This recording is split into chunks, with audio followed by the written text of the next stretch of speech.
And then I hear this. This thing is right behind my head. And so I'm off in the bush at like 5:30 in the morning. I'm screaming. I've got like goosebumps, the hair's all on my arms. Like, I'm just like white knuckle grip. I can totally picture it. I can so picture it. This stupid grouse. Oh, yeah. I'm like, I can't not scream off into the woods.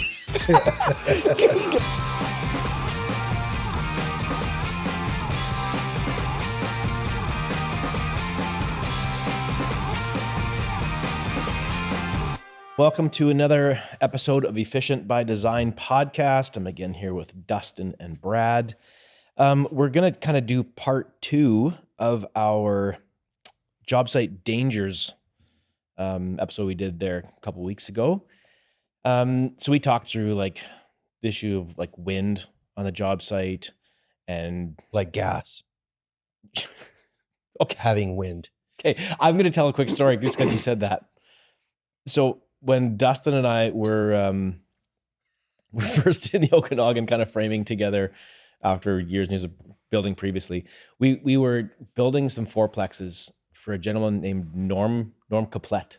Yep. Right? Yep. And so we're building these fourplexes and I was doing some back framing in one of the units. I think roof was on, doing some interior work somewhere. And there was a realtor that would be from time to time bringing people through who we wanted to buy a suite and they wanted to walk through and see the layout and the size and everything. So plywood is on, I think we're in the middle. It was like there were three floors, I think. Yeah, you were in the middle. I was in the middle floor and I'm kind of in the back corner working and it's fairly dark in there. And the realtor was in there with this couple and they had, walked past me and they walked through like the living area out to the living room area where there's windows and light. And they're kind of looking out there and looking around, facing away from me. Yep. So I'm there bent over working in the corner on the other side of the room. And Dustin comes down the stairs. I'm right by the stairwell. He comes down the stairs and sees me. I don't think you even noticed that there was people. No. You didn't even know that there was people just on the other side of looking out the window. He walks right past me, turns the corner down the stairs and just rips the loudest fart as he goes by and this dumb grin and just disappears out of view. So he drops this bomb as these people are in this other room. They turn and look at me. I'm the only one there. And I'm just like head down, keep working. I'm like, you jerk. So yeah, I follow you and I scoot down the stairs and find you That's ass. awesome. You totally dropped a bomb and staged I don't know me. if it's better. Should you have like owned it and like looked at them and be like, oh, or I think you should just like, wasn't me. So Oh, it was perfect because as I was coming down the stairs, I could feel it coming through. And I'm like, oh, I'm going to get this primed. And then I think I even picked up the cord. I was doing cleanup for the end of the day. Yeah, and so I was that sounds picking right. up tools and I grabbed a cord right and he was bent over, just working hard, trying to get it fit, wrap things up. Yeah. And I just tore into it and was so proud of myself, went downstairs and then he shows up just like red in the face. Yeah. And like, yeah. there's people up there. Yeah. I laughed so And hard. before we get into it, we barely touched on to it before we really get into the details. Yeah. Coffee on the job site, just a quick, okay? So some people, first of all, what are you guys? Like, what's your coffee routine? Are you before work you have one? Do you thermos it up? Do you stop at so-and-so's place? And what do you do? That's not a little question. There's a lot of years that has kind of evolved. So I'll try and be quick. So I've always enjoyed coffee in my adult life. Went to black coffee probably, 6-8 years ago. Nothing in it. But you being a barista, how do you? Yeah, one of those. One of those guys. It's berry stay. Okay. Yeah, a berry stay. Yeah, a barista originally at Starbucks. Was that the first? Was that No. the first place? I don't know. No, it wasn't. I don't think so. But wasn't? anyway. But So yeah, anyway, yeah. I remember like you being like Starbucks back in like, this would have been early 2000s, where they actually really knew what they're doing. They were like proper manual machines and you had to be good at it. And because you ended up getting a job there working there, I'd stop by and you'd make me these wicked coffees. So I remember like still to this day, I'm going to treat myself. I'll go to Starbucks and I'll get a triple grande, one pump mocha, no whip. Yeah. Yeah. So it's like a strong coffee with the extra shot and half the chocolate. It's nice. But it's like, I don't know, $9 or something insane. At least. So expensive. So that wasn't like when I was working. When I was working, it was usually, I'd at times bring a thermos of coffee to work, and mom and dad would grind their own beans. We were kids, so we kind of did that sometimes. Like when we lived in Edmonton, did we have like a tin of, what is it, Folgers or Van Houten or something? And then would we make a pot of coffee? And at times. Okay. And there'd be times we'd grind our own. We'd go camping, we'd make espresso. Like we've kind of done all kinds of things. But in regards to work, primarily I became a Tim's guy. Okay. Tim Hortons was just like, they have their coffee has a specific flavor. It's definitely different. And I kind of got accustomed to it. I liked it. And I know a lot of people really like McDonald's coffee. It's really good quality. It's good coffee. Yeah. It didn't used to be, but then they made a switch several years ago, and now it's better. I'd heard that the original suppliers, the supplier that they now have previously was Tim Hortons supplier. I'd heard one time. Whether that's true, I don't know. All of that to say, I'm not too picky. I like Tim's coffee. It is very different. McDonald's coffee is really good, but to me, it's a little bit more generic flavor to me. And I'd pick up like the take 12 box of coffee and go to work and donuts and stuff. But I mean, being in Canada, Tim Hortons is just like the place you get consistent coffee. Well, and they're it's not everywhere. expensive. And they're everywhere. You could just always find one. Similar, probably, I'm assuming for American listeners, would Dunkin' Donuts be like The place? the place? I don't know. I don't know. They'd have to chime in. And then anyone overseas, I'm sure there's. When I think of overseas, I think of like proper, like espresso, good beans, pinky finger, Yeah, and it's like a flat little whites. shot. But I didn't Australia. drink coffee until we moved to Summerland the first time. Like growing up, I didn't care. Wasn't interested at all, except in the sugar cubes. I'd eat the sugar cubes. Like at church when you got like the coffee and goodies. Or you just make a little bit of coffee and just tons of sugar in. But yeah, I never got into coffee until a friend was like, "What? Why don't you drink coffee? Oh, you just must not drink good coffee." And then it was, here's the beans. Let's get you a grinder. Let's get you a French press, and away you go. And then I was like, oh my goodness. And then from there, it grew to an obsession of like Chemex coffee, stovetop espresso, AeroPress. You get your basic Breville machine, and then you upgrade to the fancy Breville machine.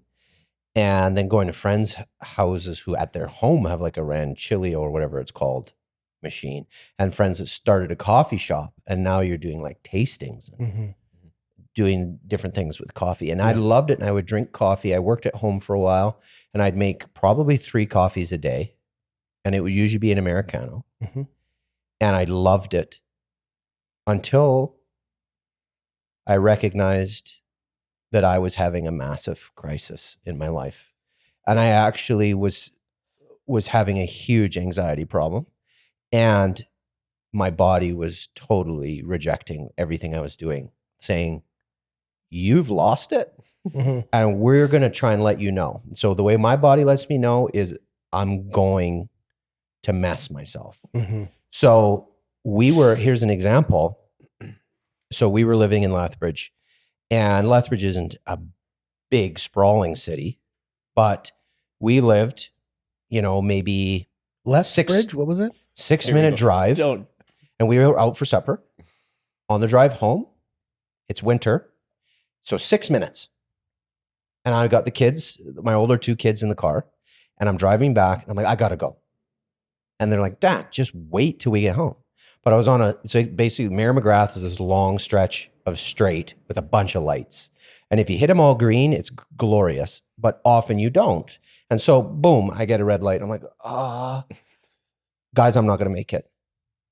So guys, I'm prepping you. I may have to drop my drawers and take a dump on the road. And so we get to a red light. I'm like, guys. It's the first time this has ever happened. Right? Yeah, exactly. This is a condition. And so we get to a red light. I'm like, guys, there's a Dairy Queen right there. I'm jumping out of the car at the red light, and I'm going to run over. And just as I open the door, the light turns. I pull into Dairy Queen. I go in. I destroy the place. I come out. I'm like, oh, geez, like what now? 3 minutes to get home. Guys, I got to go. Now I stop at Canadian Tire. And I'm like, guys, I'm going to poop in the parking lot. Yeah. So I want you to just brace yourself. Dad, as a grown man in a Canadian Tire parking lot, thank goodness it was like, 7 p.m. I'm going to poop in the parking lot. And this is all after drinking coffee? Is that, are we saying this is? I was drinking coffee every day. Okay. This is what I'm getting at. Okay. There's a lot of coffee every day. Mhm. And I'm like, no, I think I can make it. I knew where the washroom was and I blasted in there, barely made it. Mhm. And then I made it the rest of the 3 minutes home and then went again when I was at home. Okay.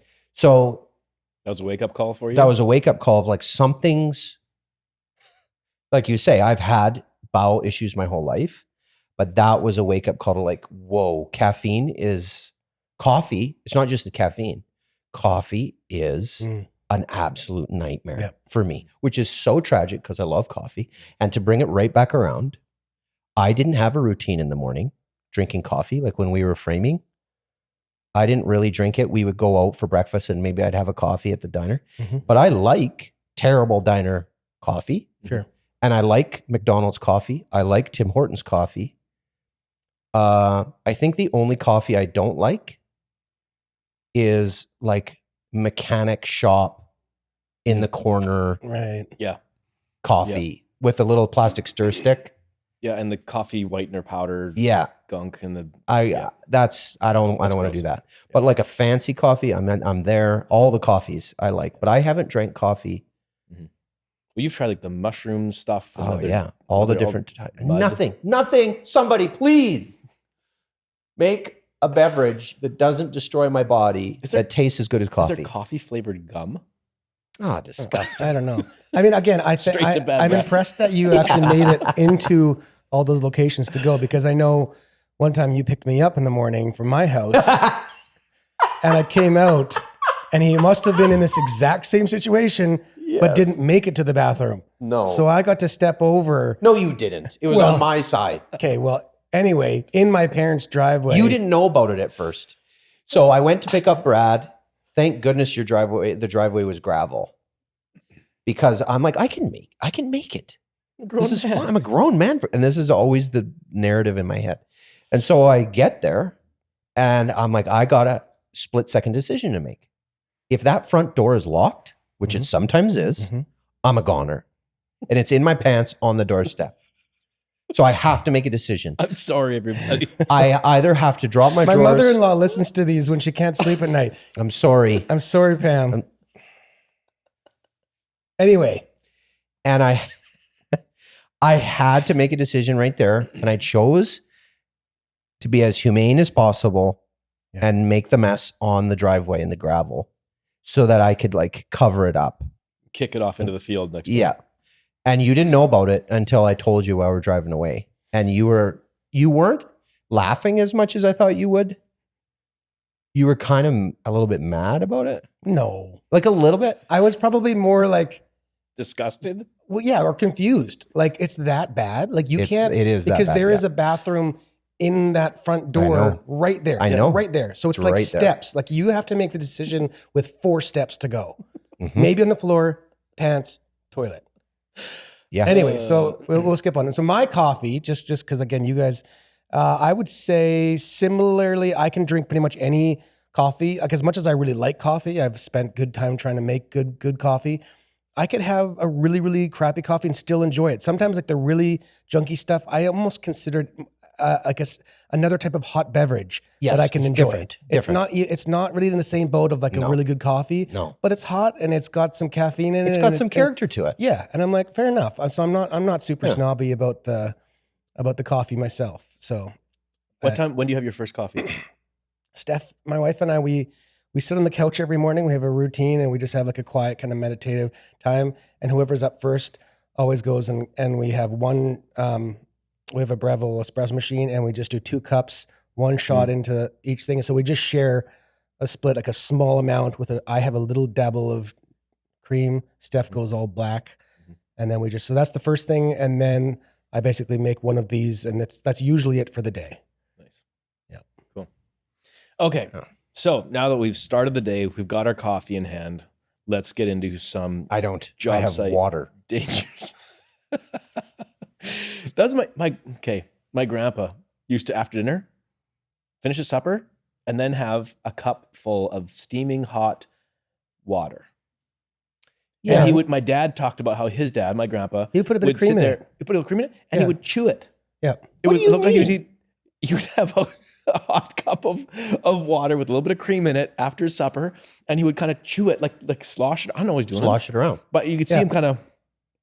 Probably. And then my dad said after dinner, and he was a kid, my grandpa would put his hands on the table, put his forehead on his hands, and fall asleep for like 10 minutes. 10-minute power nap on the table after, and that was how he finished his dinner routine. It's great. So there you go. So job site dangers, episode 2. We had a huge list. We got through a bunch of things. We're going to jump back into that, and we'll try and go through them a little quicker than we regaled the coffee stories. Yes, right. So no, that was okay. It was great. It's great. One that has come up lately that has been kind of fascinating and bizarre, and Desmond, the siding guy, I think is kind of responsible for this whole endeavor, is attempting to be left-handed. So a bizarre job site danger. Be like, I'm gonna challenge myself, and this actually comes back to one other friend of mine named Dennis. So Desmond, this friend of mine, his dad is dealing with like dementia, and so Desmond now is trying to like exercise his mind in unique ways. So he has endeavored to go left-handed with everything in life: wiping, tying his shoes, writing, hammering nails, everything. I set him up with a left-handed tool belt, and he's got, he's bashed his hands a few times. He's had some issues with it.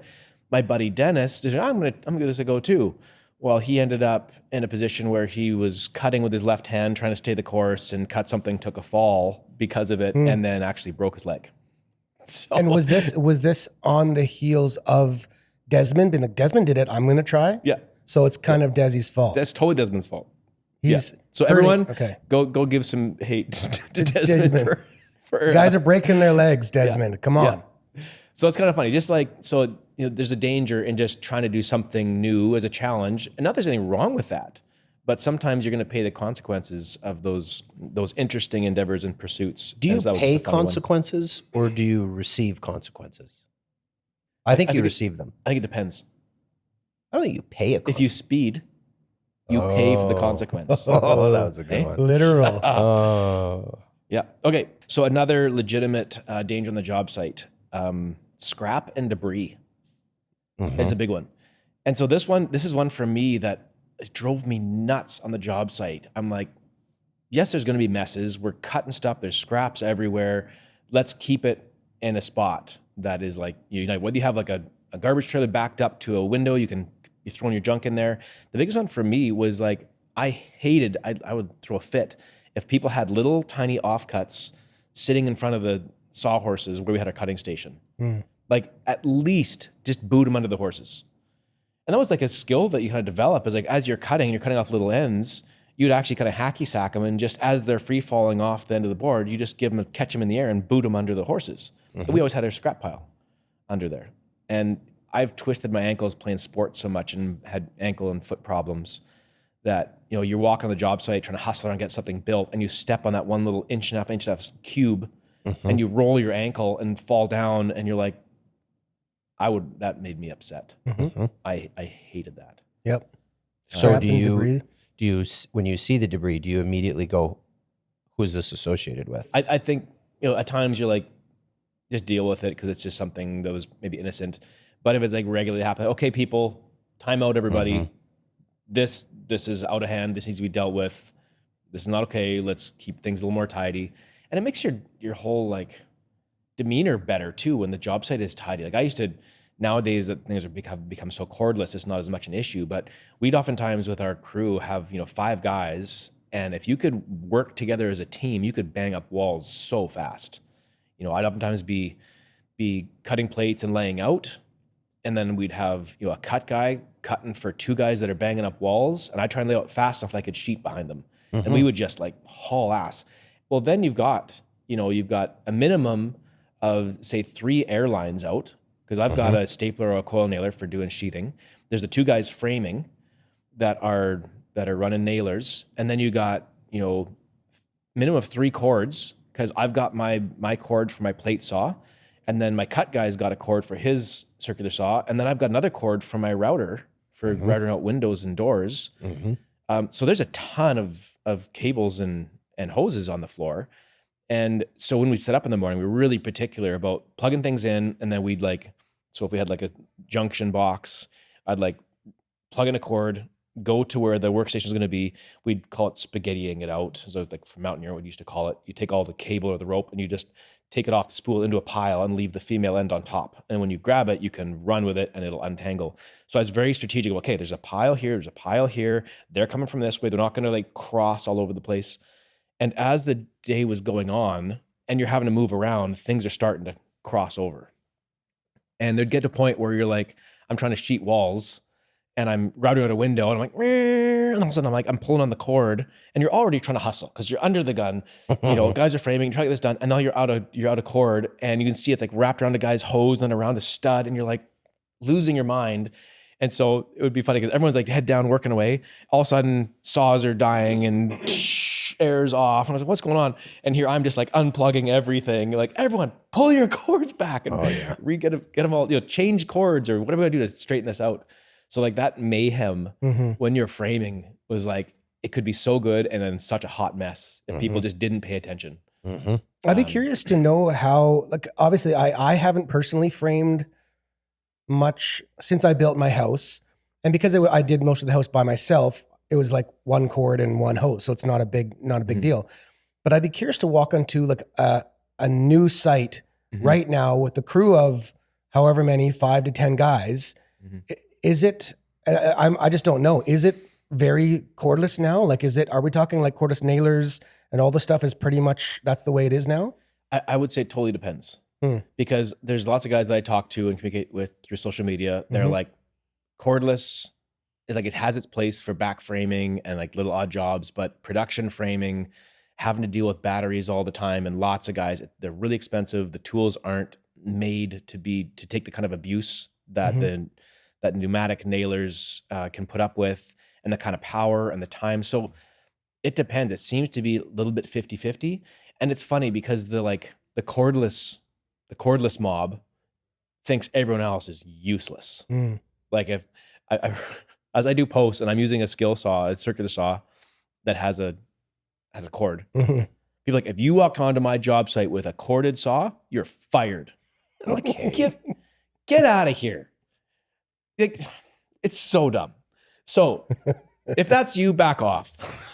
Like, That's funny. There's a time and a place for different pursuits and what your priorities are. Now, the benefit, the nice appeal of it is like you roll up to the job site, you grab a cordless nail, you grab your saw, you walk from your vehicle to the sawhorses and you work immediately. No setup, like phenomenal. Yeah. That's always like, you show up in the morning, you know, with 5 guys, like, okay, let's get all the tools out, run all the cords, run all the hoses, get everything all spread out, organize it all. Like it takes time for sure. Especially when you got to put a generator out and a compressor out. If you don't have power, You're like, oh, where should we put this so we don't have a blazing headache by coffee time? Yeah, when you're stoked at the end of the day because your day ends at 4:30, when 4 o'clock comes, it's like, I'm stopping work and I'm just going to start wrapping up. Yeah. Because it takes you half an hour for everybody to clean up the site with all that stuff. So there's a reality of like the time that it takes and the money that it costs for sure.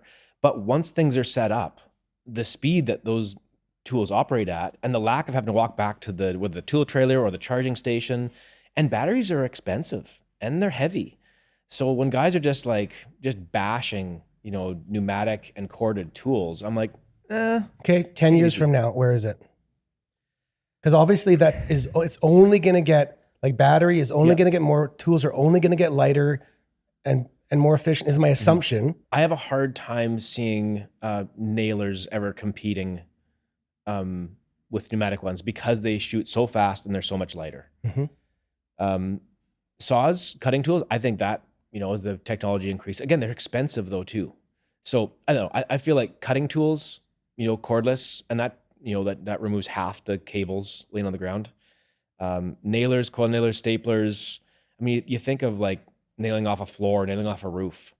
Having a tool that's going to put up with that kind of volume and be light enough and not have to be changing batteries, that's a pretty big ask. We worked so hard on, like, I'm just picturing either nailing off a roof or a floor or something, like just holding that pass loader boss stitch nailer and watching other people do it, and it's just and then toss. You grab something else, and it's like skid on the plywood. Like it is, you're so, it just becomes, and you flip it around and use it as a hammer sometimes to tap something over. Like you're bashing those things. And a customer came in the other day with one of those battery nailers. And I mean, the guy was a bit of a tank, but I picked that thing up and I'm like, geez, this is so heavy. And I wouldn't ever want to use it to tap anything. It'd be like, oh, this is careful. Put it over. So, and then trying to, like, if you're going to use it for like nailing fascia on, you're reaching out, pulling back stuff, and it's heavy, and you're reaching way out there.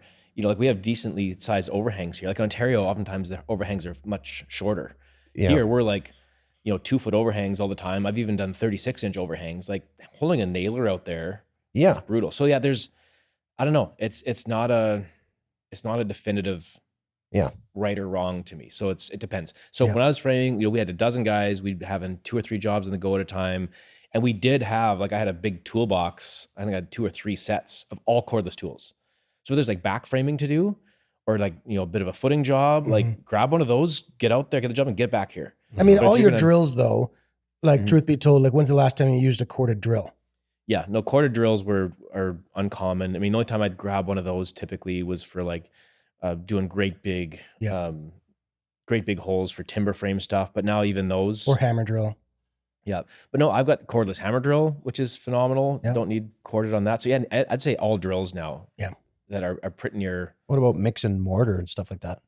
There's some they've got now that are cordless too. Like they're big, big gnarly battery powered ones. But that drill market, I'd say, is almost primarily all cordless now. You can still get corded ones if you really need it. So it's pretty fascinating. But that whole like organization on the job site and debris and keeping things in its place and being organized, that's a hugely important topic. Ice and snow, weather.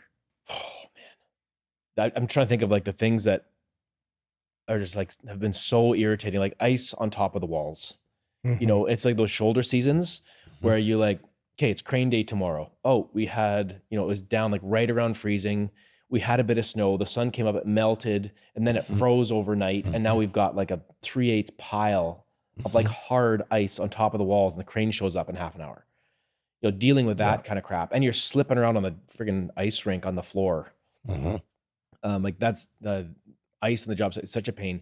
And in regards to slipping, the one that I actually had here that was like such an obvious danger to me that I've gone down hard was when people leave plate poly, which is rolls of 6 mil poly. They're like 16 inches wide, these rolls, and there would be pieces of it left on the floor, and then it snows. And you're like nonchalant walking along and like 2-3 inches of snow, and then you are on your ass so fast without even thinking, you're done.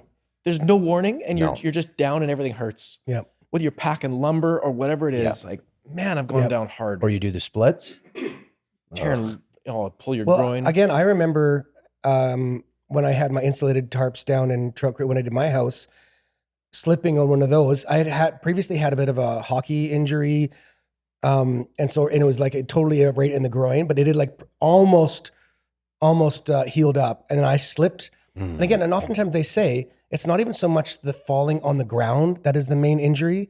It's what your body does, the tweak that your body does when you start to slip, and how it's awful. It's awful, right? Like you'll throw an arm or twist a hip or do something like that, and and then all of a sudden, and that's actually where you get the tear in the joint. It's not so much from falling down; it's that immediate, and the older you get, the more it's like, oh, Bradley had a fall. That's what we're going to be saying. Brad had a fall. And what? He's dead. Well, what happened? What was with your knees? He just slipped. It killed him. Yeah, my knees are So what happened with your knees? A little slip you had there a few days ago. Oh, so we live on the side of a mountain, and we're always hiking up and down. And there's always little steep sections where you get a little bit of dirt over a little bit of rock face. Like as it's eroding away, you get a little bit more rock showing. And so, if you're in the middle of a conversation, you're not paying attention, and you step poorly, you're going to slip. And even as I do that, it hurts my knees. But basically, I had the bad combo of the left leg, I'm stepping forward with my right, and my left's coming back, right? And my feet kind of came to the same position. So I was square for just a second. and both feet slipped. And so, like you're saying, the message from the brain is everyone on board, we're going to correct the ship. So all the muscles, everything is just clamps down as hard as possible. Like if there was a membrane of like gold dust on me, it would have been bang, and it would have been out because my muscles contracted so fast, and these muscles snapped so hard in me losing my balance and going back like that because my feet are under me and trying to get my balance back. It felt like my kneecaps were just going to pop out the front. And I immediately, like, I didn't fall, didn't even put my hands on the ground. But come on, like 2 seconds later, I had to be like, oh, my knees. and bend over and be like, ah. And like, we're hiking all the time. Yeah. But little slip, like you say, Dustin had a fall. Yep. Where is he now? He died because it leads to this and that, and then you're done. Yep. So there's the poly we've gone down hard on. The loose, again, that scenario actually, the loose bit of topsoil, gravel, and grit on top of bedrock. So we've done around here too. You know, we're in mountains and there's bedrock. We're building on bedrock all the time.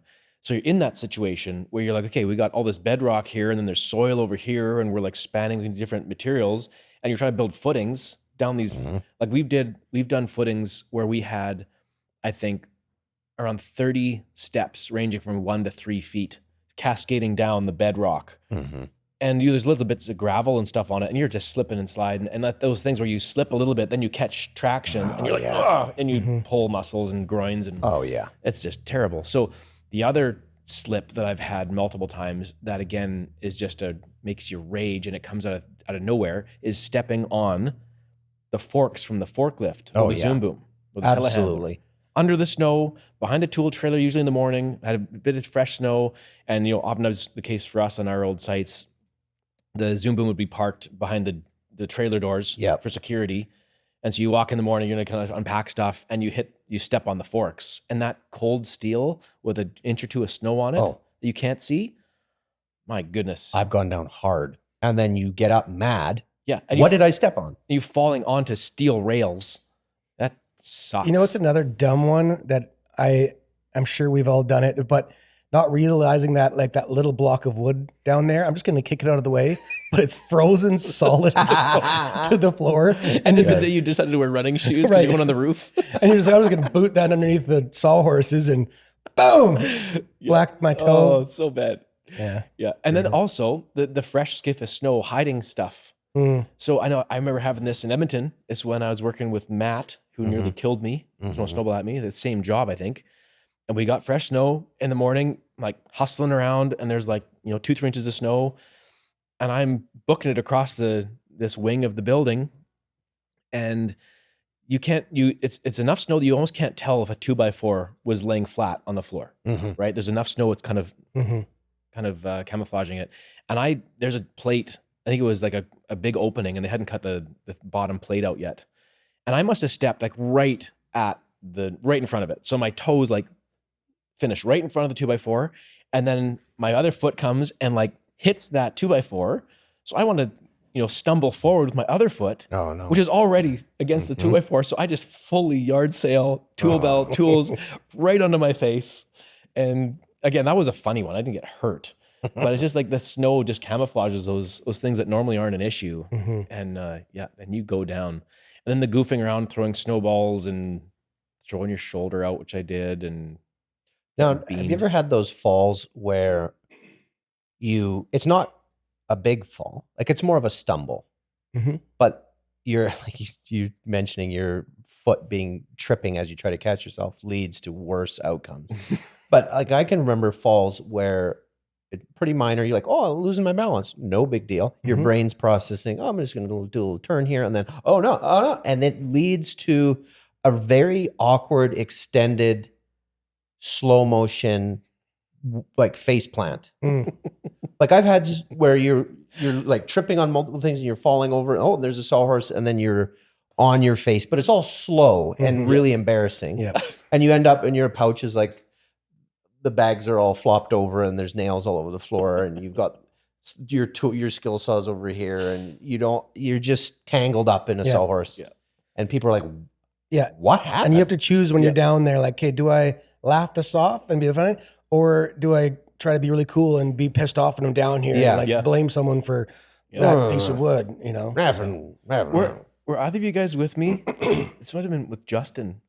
When I took a fall walking a plank into a job site, and I had arm full of tools, like skill saws, nailers, like multiple tools in each hand. Mm-hmm. And I was coming from the tool trailer across the soil towards the house, but there was a area that we had put a plank up to the building because we hadn't backfilled yet. So it was like a 2-ply, 2 2x10 side by side with rails to walk up it.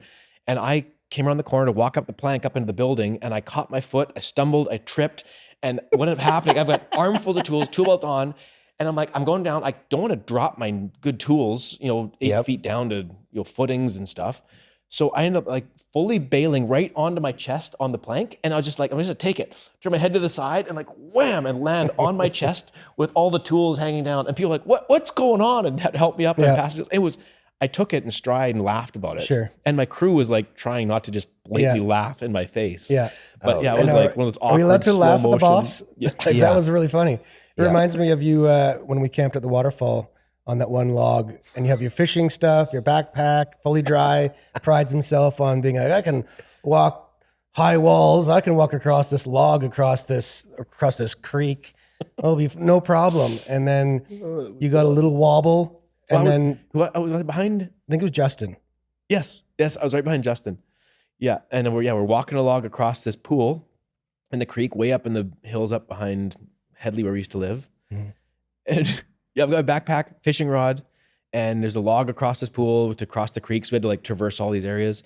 And I'm walking across, and I got halfway across, and I'm like, oh, I've lost my balance a little bit, and there's no saving. There's water. I think you did like an overcorrection, and then that's what threw you off enough to be like. And this is a small creek. It's not deep. There's holes in some places, but for the most part, it's what, 2 to 3 feet deep most of the time, maybe. Yeah.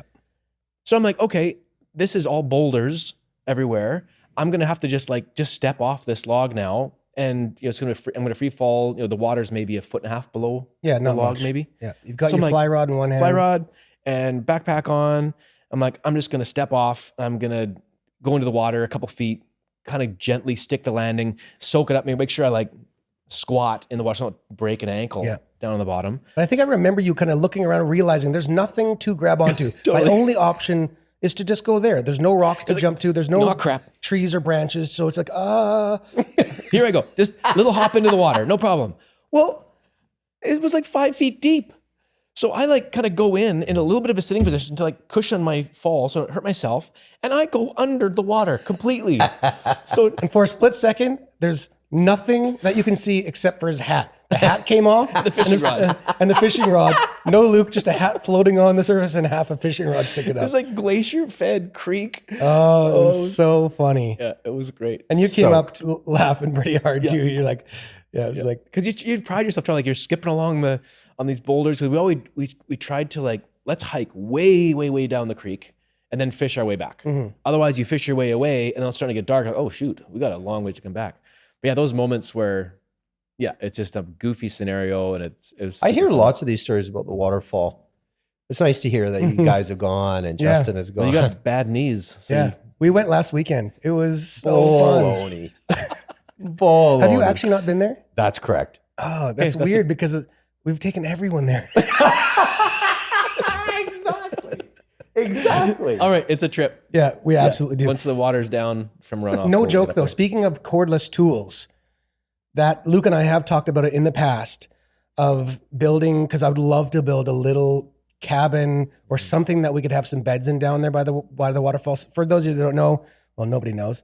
We have to. All of you that don't know, it's a secret place. It's a secret place. You have to 4x into this place, way up in the mountain until the road stops, and then it's about a 45-minute to an hour hike through just thick bush. There's no trail, and we find this lovely spot. And we always thought, and there is enough places for maybe 2 tents, but there is a lot of rocks and boulder down there, so you can't fit. But the idea of having a little cabin down there. So Luke, actually, we talked about this years ago about making like 16 inch or 2 foot wall Panels. sections, panels that we would have pre-built, 4x them all up there, and then spend a weekend with 4 or 5 guys just hiking these sections all the way down to there. And once you get there with all your cordless stuff, Zip it together. Zip it together when you're down there. I still think that, like, I That'd be talked to my awesome. son about it this maybe a week ago, being like, man, how sweet would it be to actually. That'd be great.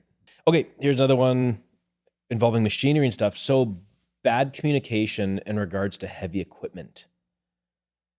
Huge job site danger and risk there. So I've got a whole bunch of stories I could draw on to explain the seriousness and priority in good communication with machine operators. So, for us, like we'd kind of build anywhere from 15 to 35 houses a year. And so on each house, you've got material deliveries and crane, flying trusses. How many on average for a house? Maybe like four to six deliveries, maybe. Like I'm thinking you got footings, your forms be delivered and picked up. Then you got pouring concrete a couple times. You got overhead boom pumps that we're dealing with. So there's like 4 already, 3 or 4 already. And then you got your flooring package, your floor package, and if multiple floors. You might have, say 3 or 4 deliveries throughout the process of a job. And we'd oftentimes get our sheathing delivered on a high up so they could deliver our plywood up onto the roof. And then you got your crane day. So there's like, each house might have like anywhere from say 4 to 8, deliveries from an overhead hazard.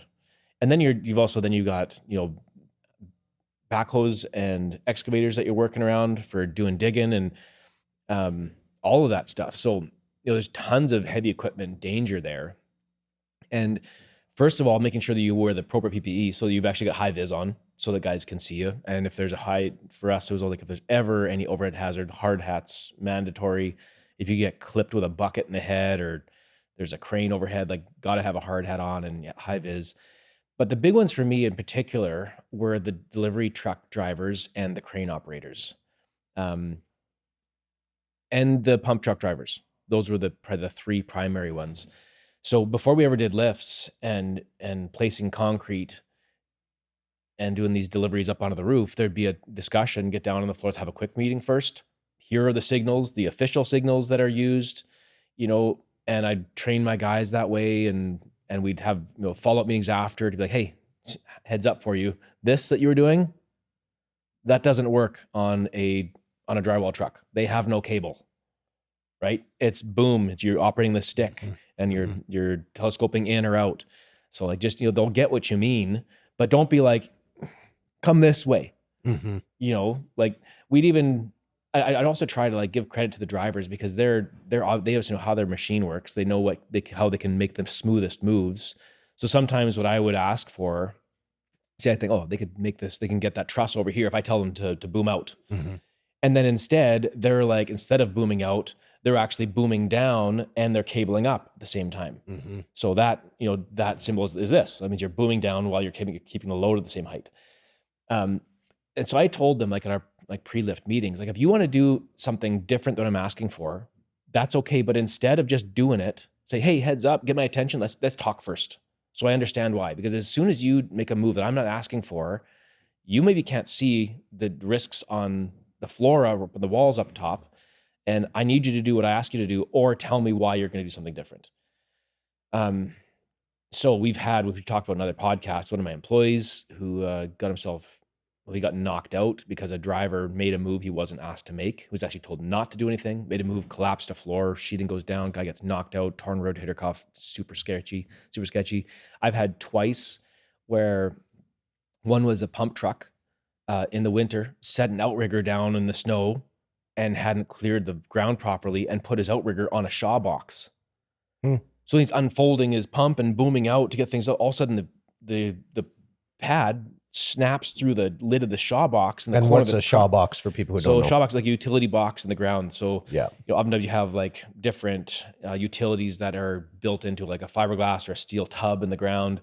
And of course, for outriggers, for heavy machinery, you want to put them on compact fill at least, but never on top of like a fiberglass box or irrigation box or something.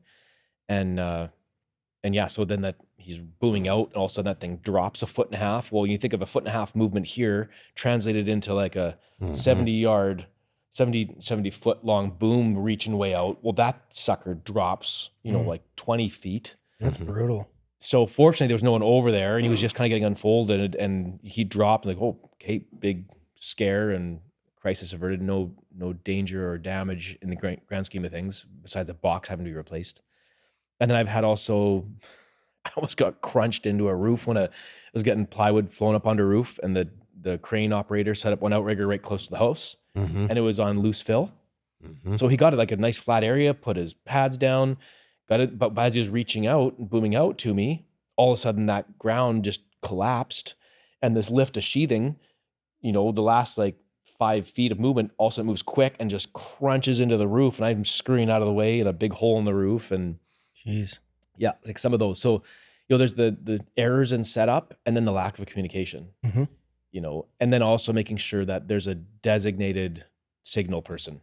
But I remember working around, because oftentimes you'd have a situation where you were like a helper and someone else was on a machine. So forklift or a Zoom boom or something. And the guy I'm working for asking me to do stuff that's super dangerous. Get under the load, move something. Be like, hurry up, and climb on top of it. I want you to get on top and I'll lift you up. And I'm just on a sheet of plywood and he's lifting me up to the 3rd floor. Yeah. And just them demanding that I do things super unsafe. And at that time, I'm sure if I would have put up a stink, I would have just got tossed. And we're thinking about it now, like I can think of so many super dangerous situations that it's lucky I didn't get a head squished between a load of something and a wall. I didn't get pinched. I didn't get crushed so many different times. And just a boss being impatient, hurry up, and just telling me what to do. And it's super unsafe. Yeah. Some of the most dangerous ones that happen now is in excavations, and the proper side slope to the excavation isn't done correctly, depending on the kind of material you're digging in. And then you get people down there running packers and stuff. And like, if there's a collapse, they're done. And usually it's the case, just like you say, say you got to dig in to get services. Well, the services end up being way deeper than anticipated. So you got to dig this massive hole. And like, well, if I give the proper side slope, this is going to be this massive pit. So, do you actually have the cage that you can drop down? You dig the steep hole and you drop a cage downside that is safe. Or you're like, no one's around. I'll be really quick. And somebody, you're like, I'll sit in the bucket, lower me down there so I can do the connection quick and then get me out. Like, those are ones on the big development I was working on where it was like the safety personnel were like, if you see something, you let us know. You look out for each other. And if you're an operator, don't do that kind of stuff. And so there was times I had to send like my laborers to go help with the machinery operators. And then I would see that stuff happening. I'm like, what the hell are you doing? Like, for starters, my employees, if something seems unsafe, you have the right to walk away from it. At the same time, do the job, right? There's this point of balance where it's like, it's a hard job and there's some danger involved and it's not easy, but if there's a legitimate real danger there, then you can say no, or you can ask for help. And for those of you who are like senior in your positions, don't put our guys in jeopardy.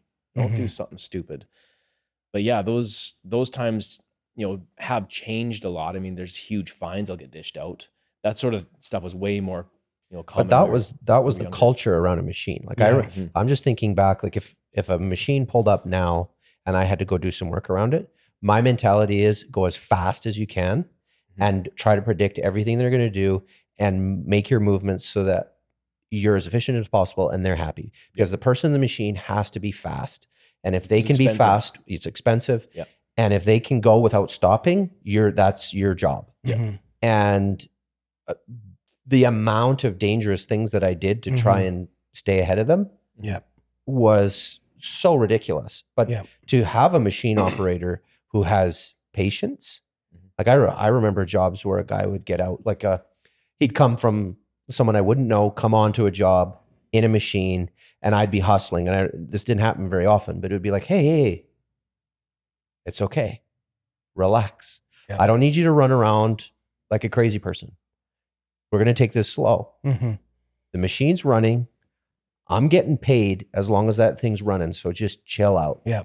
And okay. The guys that would different actually pace. come out of the machine and help Yeah. you do some hand Yes. digging for a second, you know, like there was a couple guys, one guy that helped me on my place, or same thing with the concrete guys come to do it. I remember that was the one thing I loved about Curtis at SRM. Like I'd be doing something at my place and he would see that it's going to be a minute.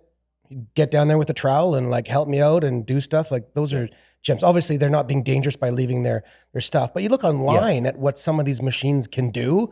Guys that are like opening beer bottles and stuff like that with the end of a massive bucket, and you know, or some of the stupid things you see, these like the inclines there, you know, or some of like the not pranks, the stunts these guys do where somebody's hanging onto the end and this big loader like flings some guy off into some river like 50 feet, but like it's just nutty. But speaking of those deep holes, I know at my place I was with my plumber and I had to dig down to find a clean out thing kind of at the end of my property. And so we had looked in the plans and everything. Okay, yep, here it is. It's right down here. Should be about 3 feet down. Dug, and 3 feet, nothing. So I'm like, I'm probably just off a bit. Dug a little bit more. Just probably dug a bit more. And I ended up having like this big hole. And I'm like, well, it's not here, but it has to be. Everything points to this exact spot. I dug down deeper until I was actually it was head height. So I'm just under 6 feet. So I dug basically a huge 6 foot hole. And then I remembered, oh yeah, I'm sharing this clean out with my in-laws with the house next door. I dug this whole hole for nothing. And my plumber stood there and he just started laughing his head off because he just realized I spent 3 hours digging this huge hole for nothing. We walked over 3 feet, dug down 2 feet, a little thing there. There it is, clean. It was over. And it was even in one of those boxes that you talked about. Like there was the lid and everything. It was so stupid. Well, that reminds me of when I was building my house, and Were you down to the water table? I wasn't quite down to the water, but very close. Yeah. Like this was Yeah, in the down middle of there you might summertime be. too, when Lake Slow? so I had to dig a number of rock pits at my house. And I remember I had rented the machine and I'm doing the digging and it's like 7 at night. And so I got the lights on and I'm digging around and I'm annoyed that I have to do these stupid rock pits. And I'm like, hurry up. And I put all the cloth down, whatever I got to do and this and that. And I'm climbing into the hole and back into the machine and into the hole and back into the machine. Get it all done up, go to bed. Next day, got to run into town. Where's my wallet? And I'm thinking, I'm like, no. I go look around the machine, in the backyard, no wallet. Like I buried it. I buried my wallet. I dug it up. So I dug the whole thing back up, little by little, digging all the way back down, moving stuff around, couldn't find it.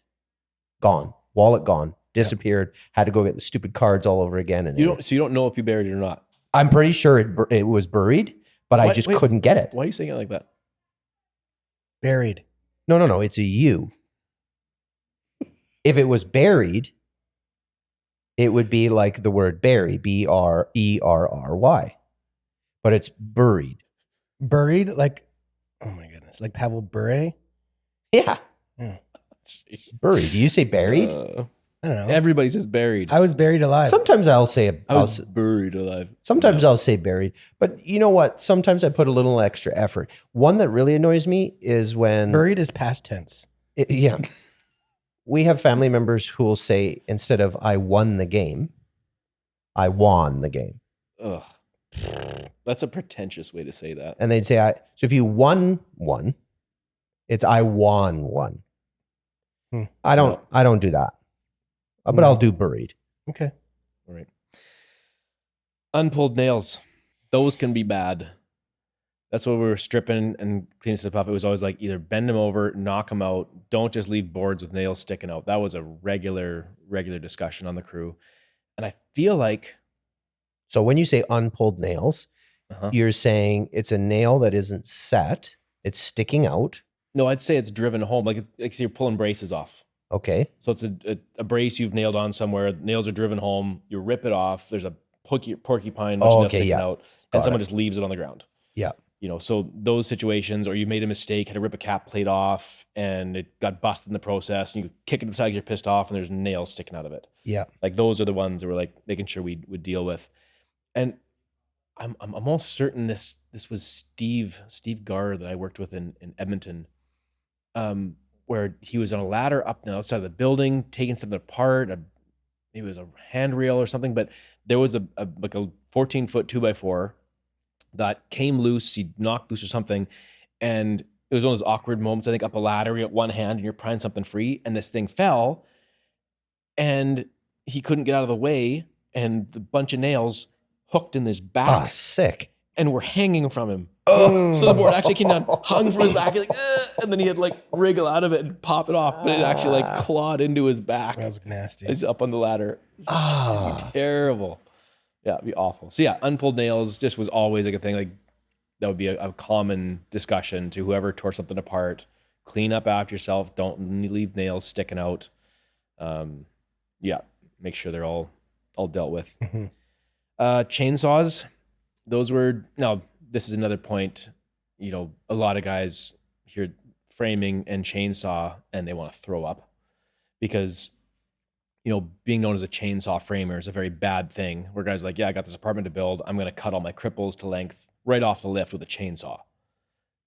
Yeah, that's not what I'm talking about. As far as how we would use them, we would use chainsaws very specifically and carefully in very specific scenarios. And we kept them very, very sharp, and those cuts had to be square and nice. So, we would at times use them to cut eye joists to length, but we'd have like lines snapped and squared, and they would be cut within, say, 1/8 of an inch, and usually overcut a tiny, tiny bit. So there's still room for adjusting rim board, get this squared up. You'd often cut those in place. Yep.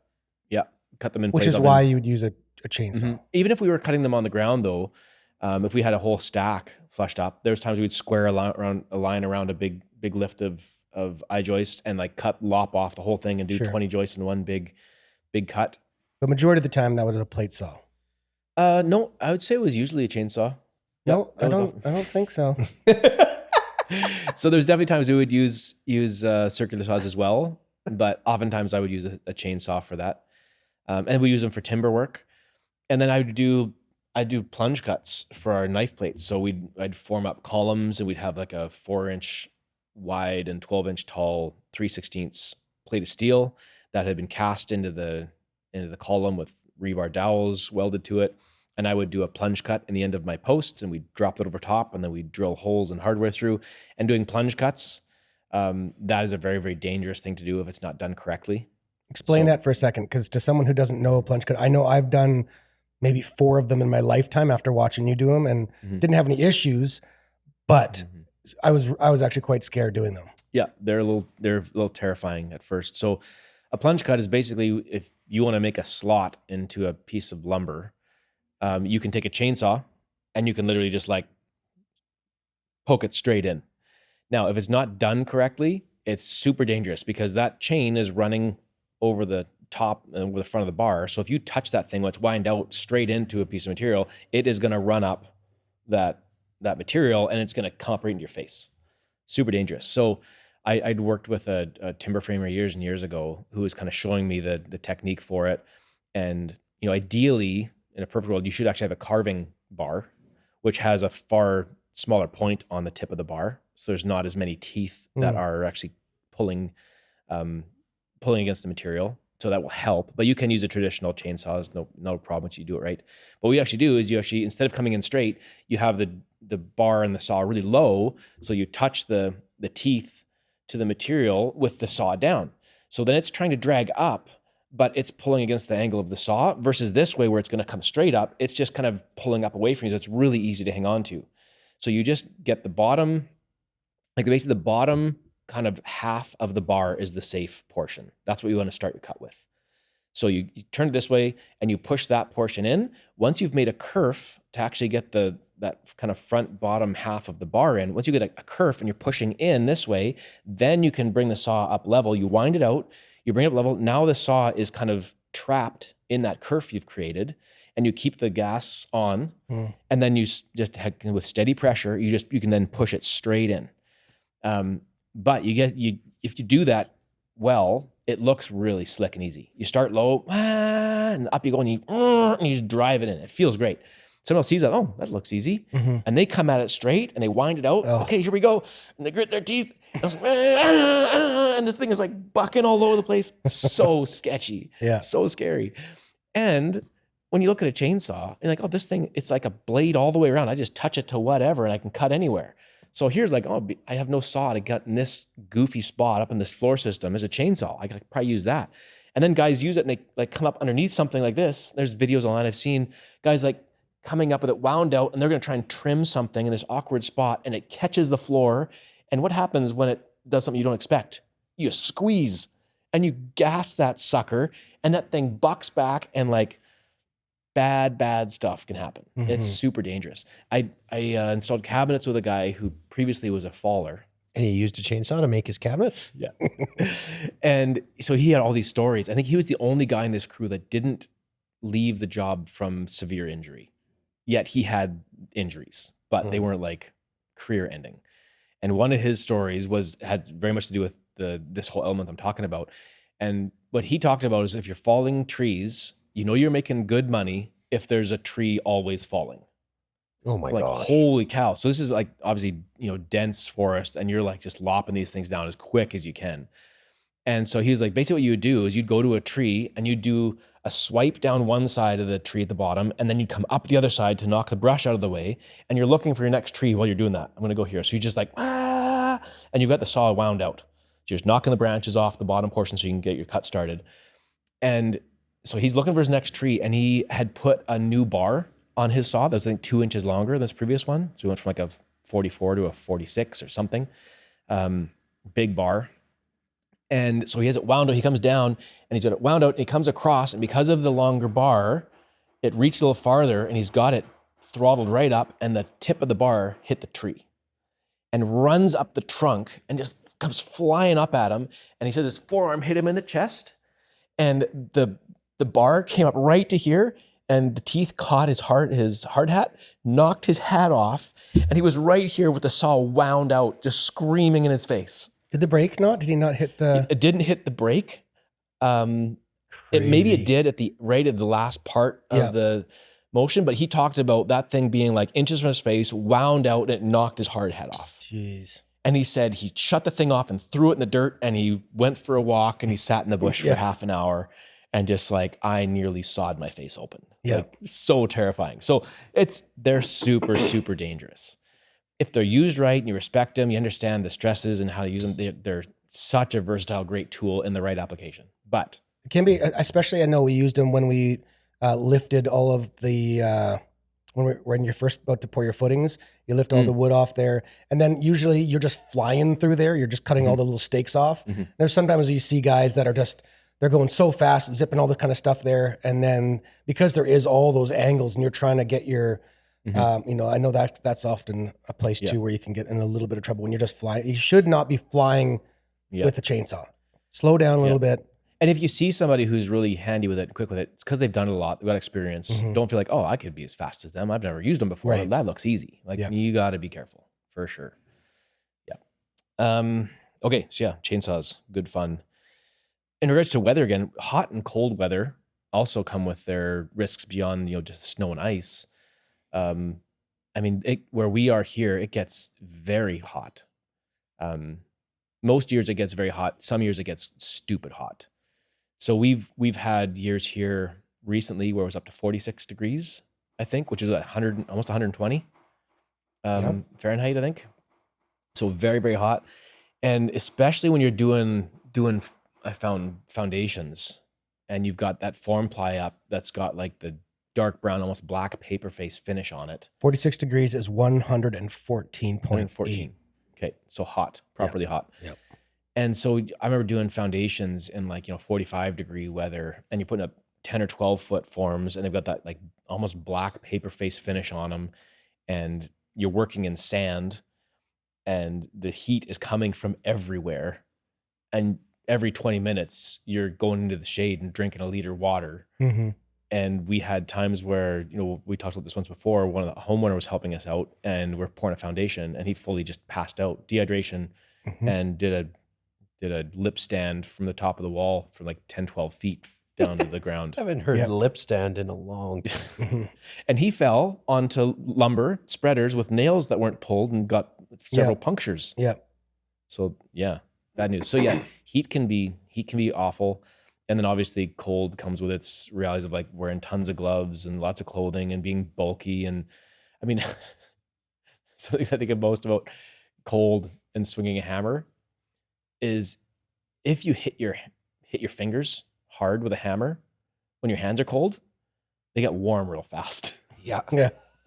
Like I remember being like sweating it out because it hurt so much. And then all of a sudden, like my freezing cold hand is now hot. Yeah. So, I know it's funny. I remember when we're freezing in the middle of the winter, and then from somewhere in the house, you just hear that, and then there you go. I look over at you, and you've got nothing. And you're slapping yourself on the back with both hands, giving yourself a big hug, and everybody has their different ways of kind of like warming up and like swinging their hands around, and when all they would have had to do was just smash their finger. That's right. Yeah, that was a common technique for me, was just like a big kind of swing your arms and let your fingers loosely kind of slap against the back of your shoulders, because you're just like you're forcing blood to flow down to your extremities. I remember putting in those hot pad things. You could break them and put them in your shoes and stuff like that. I know some people would put them in their gloves. I never ever had put those things in my actual gloves. Yeah, but I know in the shoes they could be pretty nice. My best luck for keeping my hands warm was those really thin blue polypropylene liners that were like tight. Yep. And then or they were snug, and then some gloves that were almost too big. So there's a little bit of airspace in there. And that combination was great. And those are those like cotton gloves with the kind of rubberized palm. And that would keep my hands pretty warm. The other big things I found helped me keep warm was not doing my boots up very tight, keeping your boots a bit loose. And then making sure too that you didn't wear clothing that was tight near your ankles or tight near your wrists. Because it seems like it blocked off a little bit of blood flow. So wearing like kind of looser sleeves, leaving some air in there. Like you want to kind of cinch your stuff up tight because you feel a bit more precise, or things are just tighter. Your boots aren't sloppy, but it cuts off some blood flow. But yeah, the looser sleeves and the looser boots made a huge difference for me in the cold. Banding, again, around here in the hot summers, you're wearing shorts. We're permitted to wear shorts due to the weather. And then so you're cutting banding. I'm talking about like the steel banding that you is on around the lifts of your lumber. And so I was always really picky with my guys. Like if you snap the banding on there, don't leave some like razor sharp end sticking out off the bottom of the dunnage where I'm going to walk by and slice my calves open. Yeah. And so it was and always stand like, to the side when you do it, because those things come off in a hurry. Yeah. So it was always like snap those, and then we'd actually just go down to the ground and you just fold them over and tuck the end underneath the lift on the ground. Because pulling them out, they can get stuck and you potentially cut yourself, but easy to just fold them at the bottom and tuck them under the lumber. When you mentioning banding, it made me think, reflecting back to when I worked in a lumber mill and put the banding on the lumber, but then going back even further and being a timber cruiser and going and walking through, being flown in by a helicopter, and you have to hike through a whole logging plot to mark all the trees and get a plot of like tree species and height and stuff. So having been able to be in the forest, I didn't get to do any of the logging, but being in the forest, knowing that there's going to be a crew coming in there to log those trees. So just doing that preliminary work, and then working in the mill where you're processing all of those trees and then working on the job site to build the house out of those trees. That's kind of cool process. That's so cool. Yeah. But thinking through banding, and there's even other times, right? When you get a box of, it could even just be a box of paper. They got that plastic banding. Yep. Same kind of thing. I don't know why, but I get so much pleasure out of not getting scissors or a knife to cut it and just being like, I know how these come off. You just get your finger under where it joins and then just popping it off. I don't know why, but it just feels like I know what I'm doing. I have experience. I can pop that off with my finger. I don't need a tool. Yeah. And so every time I can pop that plastic banding off, It's pretty satisfying. Okay, it's so really satisfying. so people have get their jollies from different funny little things like that. A lot of people with bubble wrap, they geek out with the bubble wrap, snapping those. Yeah. I can see the banding, that being nice to like pop. Yeah. I know my wife loves perforated edges on paper or cardboard. Yes, those are nice. Pulling those apart. Like those ones are like a zipper. It's like that little, all those little notches in the cardboard that like pulls that little strip off. Yeah. I mean, I'd have to say popping a zit is in the category. Come on, right? So gross. Well, You know, back to you were talking about it being living in the forest and marking the trees and stuff like that for the big plot. My dad was when he was a big hunter when we were kids, and him and a buddy made a tree stand. So they'd spent the 1 year building this like wicked tree stand, you know, this blind up, way up there, right? There's game trails everywhere. They knew it was a place for high density deer and game. So they made this thing, super stoked. They haven't used it yet, but it's all ready now for the next season. They drive up to their hunting spot that they've just scouted out. It's going to be so sweet. The entire place has been clear cut. All the trees, everything is gone. And in the middle of the clear cut, 4 trees left standing. 4? 4 trees left standing. Yeah. With their that's wicked. all up in there. So they looked at each other and they're like pissed, laugh it off. They went, had lunch up there. I think they spent the night and then went home. They're like, we have to go stay in it for like one night. We can't but how crappy would that be? Spend all the time. And I bet you the logger guys, because they could have taken it down. They're like, let's leave this right in the middle. Yeah. I'm sure some of those guys are hunters. Like, oh, these poor guys. This thing's brand new. Yeah. Oh. Yeah, that's great. Huh. Gas axe. That's just, I'll have it in the list because it sounds so cool. So I'm talking about is a gas-powered cut-off saw. So it's got like a chainsaw body and then usually a great big grinding wheel. So we'd use those for cutting rebar, or if you have to cut concrete, you can get diamond blades in them. That makes me think of the guy when we were working at OK Builders. Yeah. With No. So we were framing up the roof, and it was a big cinder block building. It was going to be a great big storage building for drywall. Yeah. And so we're there. I think we were just framing up the roof on the ground because I don't remember we were up high. Yeah, that's right. Anyway. We staged the whole thing on the ground. Yeah. Yeah. And then I remember different moments. This guy would show up to cut doorways out of the block or something. Control joints in the cinder block. Oh, okay. And he's showed up on site. He's got the gas axe. And he was a pretty stocky fella, older, like maybe in his 50s. Mm-hmm. Maybe he wasn't. Maybe he just looked like he was in his 50s because he just uses a gas axe all day. I remember hearing him cutting and not really paying attention. And then there's a cloud. Seeing the cloud. Yeah. And then, he just all day, you need to be hearing this noise all day. No water. And so you're just like, that's so annoying and loud. And whenever you stop, you'd be like, oh, that's nice. And I remember looking over the clouds, like just everywhere. And then it dissipates and it clears and I see him and he kind of moves out of the cloud. He's covered head to toe in the dust, like caked on him. He's not using water. This is just dry No cutting. water, dry cut, no eye protection, no ear protection, nothing. Like just no respirator. Nope. Just I'm going in, I'm going hard. And just like the guy has to be blind, deaf, nose is shot, lungs are shot. Oh yeah. And he had a big gray beard.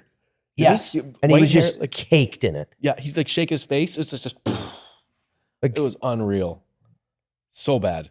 So bad. I always found that the gas axe, the first time I ever used it, I was just shocked at the torque that it had when you're just holding it there. It wants to like twist. It would do that, how naturally. That's the centrifugal force where you can't, once it's wound, spooled up. Yes.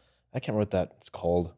There's a term for that. But yeah, that momentum that it's got, and then to manipulate the saw. It doesn't seem right. It seems like it's defying the laws. Like I'm like, okay, if I'm holding this in midair, it's not attached to anything. I can easily just turn it sideways. But when it's revved up, it's like some kind of weird Jedi force that's stopping you from. Yeah. Well, it's like those tests you see people do with like a bicycle wheel on a little axle, and they spin it really fast, and then it's like hanging by a rope only on one side, and it still stays vertical, even though all the weight is off to the side. But that centrifugal force and how it's super bizarre. Yeah, that's crazy. So you deal with that when you're cutting with those things, and you're trying to manipulate cutting through concrete or something, and there's these weird forces imposed. Yeah, which are really strange. That makes me think of that. So just imagining using a gas axe. I don't think I've ever used one on concrete before, but I'm imagining using it. It makes me think of those hole augers or a stump grinder. Those types of tools where you're just gritting your teeth. Like, I hate using this thing. Yeah. Like a whole big hole auger, and you just got that big blade at the bottom, and it's just and it's just going down in the dirt, and you got rocks, and it's hitting rocks, and you're just trying to brace yourself because this thing's going to spin around and hit you. So you're just gritting your teeth, hanging on for all you're worth. You could be digging a hole for maybe 10 minutes, but you're like, you feel like you worked for 4 hours. Yeah, that's true. You're just so tense the whole time. Yeah, It's miserable. Mm-hmm. And I've never used a stump grinder, but I don't want to. And I have a bunch of stumps in my yard I want to get rid of. I think it's time. Scares me. I'll video it. Yeah. Be fun. The other gas axe thing I think of is that we had a buddy named Rob, who's a stonemason, uses these things all the time. And he was having to do some work on the underside of his truck. And he was like repairing the exhaust or something. Mm-hmm. And he had to make a cut. He's like, I'll just grab my gas axe and put the metal blade in there and I'll just lop this off. So he's on his back under his truck. No. With a gas axe. Yeah. And it bit and caught and the blade exploded and smashed him in the face. Mm-hmm. And he now looks like friggin' Conan barbarian crazy person because he's got this like crazy scar across his face from the blade exploding while he was under his truck with the gas axe above him. Yep. So crazy. And then the other cool tool as well, related to him, is the ring saw, which when I first heard of, I'm like, this is a crazy tool. What's a ring saw? So it looks just like a gas axe. Have you used one? I haven't. I've seen them. I've used one called a brake saw. So it's what it is. So your issue with cutting into concrete is that with a traditional like diamond wheel, you can only cut as deep as about 40% of the diameter of the blade, right? Because you've got your arbor in the center and there's the nuts and there's the guard. So if you've got like say a 14-inch blade, if that's the size it would be, you might be able to cut in like 6 inches. So a ring saw looks like the same as far as its body, but it has a fixed steel plate in the center. And then there's a ring that goes around the perimeter of it that has a drive and it runs on the outside of that plate. Is there spokes or anything? No, so it runs, it's almost like a chainsaw. Think of it like a chainsaw. So you have like the bar of the chainsaw and the chain runs around the outside of it. Yes. So a ring saw is like a solid piece of steel in the center and this hoop, the steel ring that runs on the outside of it. And so the bulk of the whole thing is protruding out the front of the tool and you can bury it way deeper into the material, way past halfway. Sure. Really, really cool tool. They're super expensive. The blades are super expensive. And I have heard if you bind them too much, then that ring can explode. And then you've got that's comforting. That's a scary thought, right? The other cool one is a cut and break. That's what they're called. And they're basically like 2 diamond wheels that are side by side with a little space between them. And they're on this kind of long arm. So you can cut in, maybe 3 inches. And then you have this little fin and you can snap that out and then you can put it in again. You can keep going in deeper and deeper by breaking out all these little pieces in between. Okay, question. Cool. Diamond blade. Are we talking like real diamonds? Like obviously you just bought your wife a brand new diamond for her. Congratulations, by the way, 20 years married. Thank you. But you bought her because you were too cheap to get her a real one when you first got married. You finally got her a real diamond. Yeah. Are we talking like the same type of diamond? Is it like diamond dust? Is it like, what's the deal with that? Because when I hear about a diamond blade, I'm like, are we talking like real diamond? I have the same question. I'm not sure. I know we can make artificial diamonds now that are as hard as natural ones. I'm assuming it's a byproduct of some kind of manufacturing, and then it's like because again, they're expensive blades. They're more expensive but they're not like diamond rings and stuff. Yeah. I know. I've been curious about that too. I'm not sure. Yeah. Okay, here's a good one. Danger on the site. Ropes on the roof. Harnesses and ropes. So this was something that, it's a practice that's been kind of mandatory for ages, but hadn't really been enforced, it seemed like, until 15 years ago in our area. So we did most of our framing, no ropes, no railings, didn't wear harnesses, any of that stuff. It was like, to be a good framer, part of that was having good balance and being okay with heights and being fast up there and took pride in that. Mhm. There's a side of that I still really, really like. And it saddens me now that we've put all the safety in place and now anybody can be good at the job, Right. you know, which I don't think that's Kind of actually like true. that old fashioned photo, black and white photo, I don't know, in New York or whatever, Mhm. where all those good old boys are up on that steel beam and they're having their lunch. Yep. That type of thing. Like, obviously, that's just absolutely so dangerous. But there was, you're right, like a sense of pride that you had the sense of balance and courage to do that role and do it Mhm. really well, and you were safe. Yeah. Yeah. Now, in the midst of that culture, people died. Yes. There's a reason that we've had to, put Yeah. safety in place. But when the time came and my crew and the big development that we got into and safety became of paramount importance, and the size of that subdivision was such that it was being viewed by our local safety authority as actually they were putting kind of a commercial structure to it with how they were going to, what kind of safety we had to live work by. So instead of like being like, small residential company doing a one-off house, a safety guy might show up and his standards for what he's going to require you would be like fairly normal. On this development, it was made clear to us that they're going to hold us to a higher standard of safety. And they were talking about, okay, you're going to be by the book with your scaffolding, with your bracing, with high vis, with hard hats, with your safety meetings every day and communications, like everything got ramped way up. And one that was like just made like hard and fast for sure is like fall protection. So if you're, for a while it was like, you're okay if you're less than 10 feet or less from the ground. And then it became 9 feet. And then it was like, if you're not on a 18-inch wide plank, you have to be tied off. And it got to the point where like we now, anytime we're at any kind of height at all, you're in a harness and wearing a rope properly, always. So I had staff that were so pissed about it. They're like, this is so stupid. Like, they cause so many injuries. Now, instead of being able to like scoot around on the roof free and clear, I got to have this stupid leash connected to me that's snagging on stuff, getting tangled up with my other cords. I'm stepping on it and it's heavy and I'm like fighting my, like everything about this is worse. And I had consistent conversations with my crew to be like, this is our reality now. We have to accept it and get good at it and learn to work with it. It does us no favors to be opposed and bitch and whine about it all the time. It just puts you in a bad attitude and makes a bad thing worse.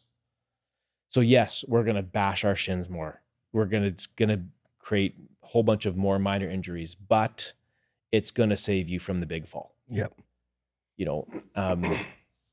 So the number of times that you're hiking a sheet across the roof and you're almost there and all of a sudden you're like, "Ugh," and you're yanked and you're like, oh, almost, maybe you do even drop the sheet. Then you're screaming heads up because there's a sheet coming down, or you're, so many issues. So learning to work with it was hugely important. And I might have told this story once before, but I've seen you've taken a fall off a roof and been held by the rope and been suspended. It wasn't life-threatening, but it stopped you from maybe breaking an ankle or something. I haven't taken a fall off a roof and been hanging by my rope ever, but I saw firsthand a guy come off a roof from very high. This was on that big subdivision, and there was an area they rezoned, and they did a bunch of multifamily, like fourplexes, and they were, I think, 3.5 stories were the biggest ones. They were like 3 stories and then kind of walkout basement area or something. So they were high, and there was a roofer working up on top. And the development it was built on this big hill. So these fourplexes were down in the low area, and I was working up on top of the bank. I don't know, maybe 500 yards away or something. And so I'm up on top. So I'm kind of at the same elevation as the top of these fourplexes.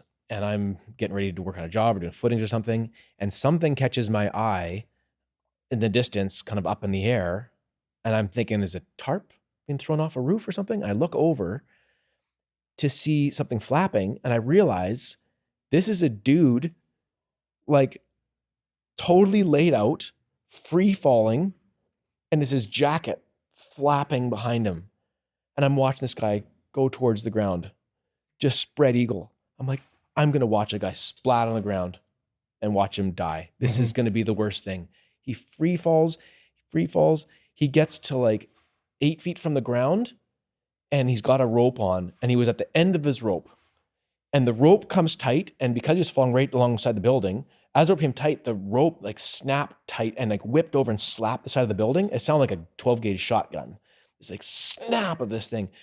And the rope comes tight, his feet come swinging down, and he was left in the end up on his tippy toes with the rope totally tight, and it had completely broken his fall. He ended up like, having a little fracture in one foot. But he was left standing on the ground with the harness all pulled tight, and guys had come running over, unclip him, and he kind of limped around a bit and went to the hospital. And it was so disgusting to watch, but fortunately didn't have the ending that I thought was coming. But to have seen that, I'm like, okay, there's proof of concept right there.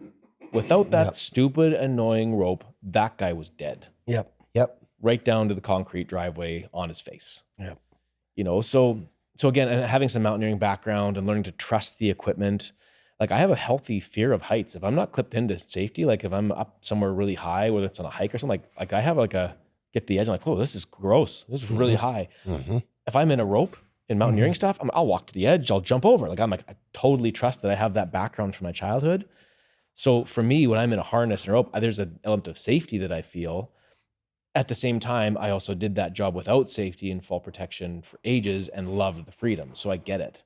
But that, the ropes and the harnesses being a mandatory thing, they create a ton of extra danger and mainly minor injuries, which are super irritating. And hopefully that those safety measures are in place because, the safety authorities have done the research and look at the statistics that go, okay, when people are in this situation, this is where the most falls happen, or this is where the worst, when you think of anything that's dangerous that we have, all the different safety things are on it because of the history of all the most common injuries, a gun with a safety, a guard on the thing, potato guns should probably have,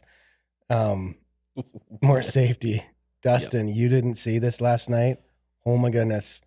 My son is still alive, but we were at this like father-son event with all these other dads, and it's like a night where you like... right, like you shoot the potato guns. Shoot the potato gun, they have the BB guns, you cook us a thing, you make a little shelter, teach the kids how to make fire, like wicked event, great. Go to the last event, it's just the fun, shoot the potato gun. And the guy who's there, lovely guy, and I believe he's very safe, very like it's not at all some like we just got into a bit of a sticky situation where he's made this new potato gun. Every year it's gotten bigger and better, and it went from kind of a small one that we had to now the chamber is what, probably almost 3 feet long, and we're talking like 8 inch thing anyway. And instead of just and using then it's got like a 6-foot barrel. So the whole thing is like nearly 10 feet long. Yeah. So this thing's massive. And instead of just using like the Salon Select hairspray and you do it on in the little fire, he's got a full-on propane tank attached to it with a pressure gauge in the top of the thing with a proper big handle. So you're carrying it like with badass, like Rambo Gatling gun style.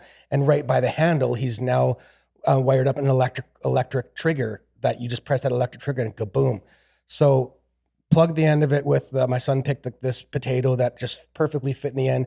And so the idea was you put the potato in the end and then you fill this thing up with the right mixture of oxygen and propane. And then once that's all in there, then you take this big, what do they call the ramrod? Big ramrod. And then you push the potato all the way up the top and that compresses all that air. So now like you're ready for a huge explosion. So this guy, he did the ramrod for all the kids, and then my son's there. He's like, "Hey, could I use the ramrod and push the potato up the top?" He's like, "Yeah, sure." So the guy holds the potato gun and holding it, like a little bit awkward, right?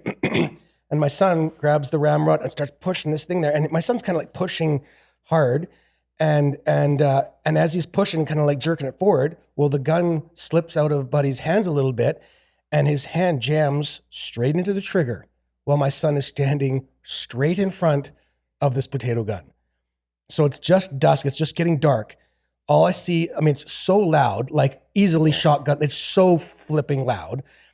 Fire and everything come flying out the end, and the ramrod gets just blown out. And my son Mickey is standing there. And again, I don't really actually know exactly. We kind of like figured out what happened afterwards when we realized what had to happen. It all happened so fast. He's standing right in front. Boom! so the rod thing gets thrown to the ground. My son kind of gets turned sideways, and Luke and me and Justin, a few guys that were standing there, were all in shock. And the poor guy holding the gun, he's just in shock. My son's standing there like, I run over just to make sure that he doesn't have a potato stuck in his lung. And he's okay, but he's kind of holding his chest a bit. And I'm like, okay. And so he's in shock. He comes over and like he's kind of trying to cry. And we're all trying to figure out what the heck just happened. So we realized that, that's what happened. His finger hit the trigger and it went off. And I think what happened is as the ramrod came out, it kind of twisted my son sideways just enough. So as the potato came shooting out, it must have just gone right past him because there's a big stump that was just behind a couple feet. And the potato hit that thing and just disintegrated into like nothing. Like if it hit him, it most likely would have hit him in the chest, probably would have broken a rib or something like that. But if it had been up in the face or something like that, like it could have been death, but definitely like facial disfigurement. Yeah. It could have blown off fingers or broken fingers for sure if it hit your hand. Yeah. Yeah. Wowzers. And we were all just like, all these like 4 or 5 men standing there and they're just, it was silent for about 10 seconds. Everyone's just trying to figure out what just, it was insane. I don't like that. No, it was not nice. And that kind of speaks to like a reality of like, you think you're doing a good job and things are safe until all of a sudden in a fraction of a second, you realize, oh, we didn't take that one variable into account. Mm-hmm. And fortunately, in our situation, we've had a few of those stories in our past. Yep. No one lost their life or something bad, really bad didn't happen, but it sure could have been. And sometimes this stuff, there's lots of stories where things do go bad. And for the most part, people aren't trying to be unsafe and stupid and take risks. There was just an unforeseen risk that wasn't accounted for that after it happens, like, oh, that's a very real possibility. Let's remove that possibility. Yeah. And absolutely, like I said, nothing against this guy, but guaranteed he's not going to let another kid do the ramrod thing and he's going to come up with a different way to do it. And that's how all these safety procedures get, something like this happens and they're like, okay, we need to like cut that off and make sure that never happens again. Yeah. But for sure. Thank you, Jesus. Yeah. Yeah. That was the best way that could have ended. Mm-hmm. Kind of a funny one. Walking Joyce. I always got a kick out of the new guy on the site, seeing those of us veterans, when you got the rim board on, things are all kind of nailed up. You walk across the joist and they're like super like wet noodle, but you got the sea legs and you can like scurry across those in a real hurry. New guy's like, looks like that's what you got to do. I'll jump out there and get after it. And they get like 3 steps and like, and all of a sudden they're down on all fours. Yeah. Like, what the heck? It's super funny. So again, like just over time, the experience you get and the kind of moving with those things. Like as I was teaching guys to back in the day, like walking walls and walking up high and walking joists, I had some pretty key tips, like make sure you keep your knees bent all the time, look a little ways ahead. Don't just look right at your feet. Absorb that movement in your legs and breathe consistently. If you get yourself stuck somewhere, the most common thing you end up doing, if you get to the end of a 2x4 wall or something, you stand there and you start to breathe super, super shallow. And this happens in mountaineering all the time. People get to like this part of their climb where they get stuck and they start to breathe super shallow. And all of a sudden they're like vibrating. Their calves are shimmering like crazy and they're shaking. We used to call it sewing machine leg. And their muscles aren't getting enough oxygen. And then they end up shaking themselves right off the wall. Yeah. And that happens in framing, same thing. You get yourself kind of trapped, like keep breathing deep, get lots of oxygen. And if you need to, slowly squat down and get yourself into safety. But yeah, the walking of Joyce was super fun. And then we want to talk a little bit about buttoning up forms and pry bars, because that's been a point where I've taken some stitches due to that. And there's a reality of like, buttoning up forms, you're going to bleed, especially the types of forms that we use in residential construction here. It's called strip easy. And they're 2-foot wide panels with tie holes in them. And you put a flat steel tie into the hole. And there's whaler bar that goes through a hole on the other side. And the whaler bar is 3/4 of an inch by about 1/4 inch, 8-foot long pieces of steel that slide through there. The ties have little tabs on them that keep the panels pushed out, close to finished dimension. And there's times where you're trying to button up, put the other side in, and for a variety of reasons, you might have to use a nail puller pry bar to pry that tie to pull it out of the formwork to get the whaler bar in. And so that was the time I was doing that, and I was pulling on my nail puller to get a piece of whaler bar in, and I had to change my position. And just as I was trying to get this in, I moved to the side, my bar slipped off, and the pointy end sticking out of my hand here, and then the hooked end over here, and I fully punched myself in the face and ended up with 9 stitches right through my eyebrow, which could have been super bad. And then the reality of sharp rebar and tie wire in there and cutting your arms up and getting frustrated because you can't get this stupid tie in. So you get more and more rammy and you get more hacked on your arms. I know no other part of the job I feel do you bleed as much as when you're doing forms. Yeah, for sure. We're almost through the list. Just a couple more to jump through quick. Manhandling heavy stuff, as much as that is kind of a sexist thing to say. But those times where you're like, I'll do it myself, I'm frustrated, and all of a sudden you trash your back. Heaviest thing you lifted, what is it? Oh, the one that comes to mind, we've lifted some stupid heavy walls in some of those situations, but there was, I think it was Daryl, the cabinet installer guy. Maybe it was, who do we work for in Edmonton? Jules. It was Jules. Somebody had an 8-foot bed in their truck, and they had, I don't know, it was like 1.25 inch thick sheet of plywood. Like it was like an oversized piece of plywood that was cut around the wheel wells, and it was super thick. And I remember picking that up. I must have been 19 or something. And I feel like that was like the heaviest thing I ever lifted, and got it up on edge. And it was like all that I had. I mean, I've had one piece of plywood? Yeah, 1 piece of plywood. But it was like 1.5 inch thick or something. And it was 5 by 8. Again, like I think that wouldn't be that heavy. But given the time, the circumstance, I just remember it. Yeah. Like that was stupid. Sure. I've definitely had times with beams on my shoulders, things you pick up. And when it's really heavy, I get a twitch in my face. And I get this little snarl that I can't undo. And this area like crunches together, and I'm like, ugh, and I can't not make that face. And then we've had, wall issues. I think falling trees though, I know that for me, that was definitely the heaviest thing I ever lifted, was trying to get one huge round. We hadn't bucked it up yet into pieces, and we were trying to get in the back of your truck. And I think it was more, I think we were just standing there and it's like, hey, do you think you could lift? It wasn't you like for utility to actually get it somewhere. It was like, I wonder if you could lift that. It's a challenge. Think you helped me kind of get it on there.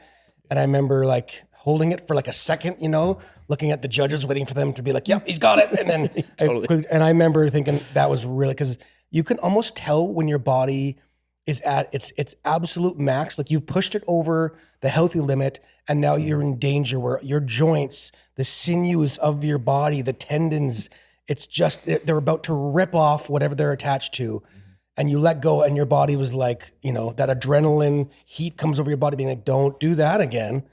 So, but then you hear about like what do they call it? When someone does something superhuman and they're able to lift, like someone was in a car crash and someone like lifted up a car so someone could get out from underneath it. There's a name, excited delirium. That's what it's called. And I've heard that from police friends of guys that, were on maybe some drug or were in some different realm, and they've got like 5 police on a guy who's, face down, hands cuffed behind back, guy's unconscious, and wakes up and stands up and shakes 4 cops off his back with his hands, be like ridiculous. I'm like, it's excited delirium. It's something that, and sometimes it's so bad that you can actually break the bones in your own body. Like people that have like lifted cars off, their muscles and everything go so extreme. There's so much adrenaline that's given to that part of the body that afterwards they have to go and get like a cast because they've shattered bones in their because their muscles were so intense. So crazy. So that's bizarre that power exists in our body. Yeah. Because you think if we had access to it, if we wanted it, we'd just wreck ourselves. But you're like, man, if I had this like super I could just turn on. No kidding. It'd be fun. Yeah. Yeah, there's definitely some like rough sawn timbers that have been like stupid heavy. And it's, some of those really heavy things, you only carry them on your shoulder. So you stand them up on the ground, like, okay, this is the middle here. Okay, I think I can handle this. If I just get myself in the right spot, let's get it down. And then just when you get to that fulcrum point, then you get it up on your shoulder. And there's some of those where you nearly just squished into the ground. Yeah. I remember. Have you ever lifted heavy anything things? Heavy?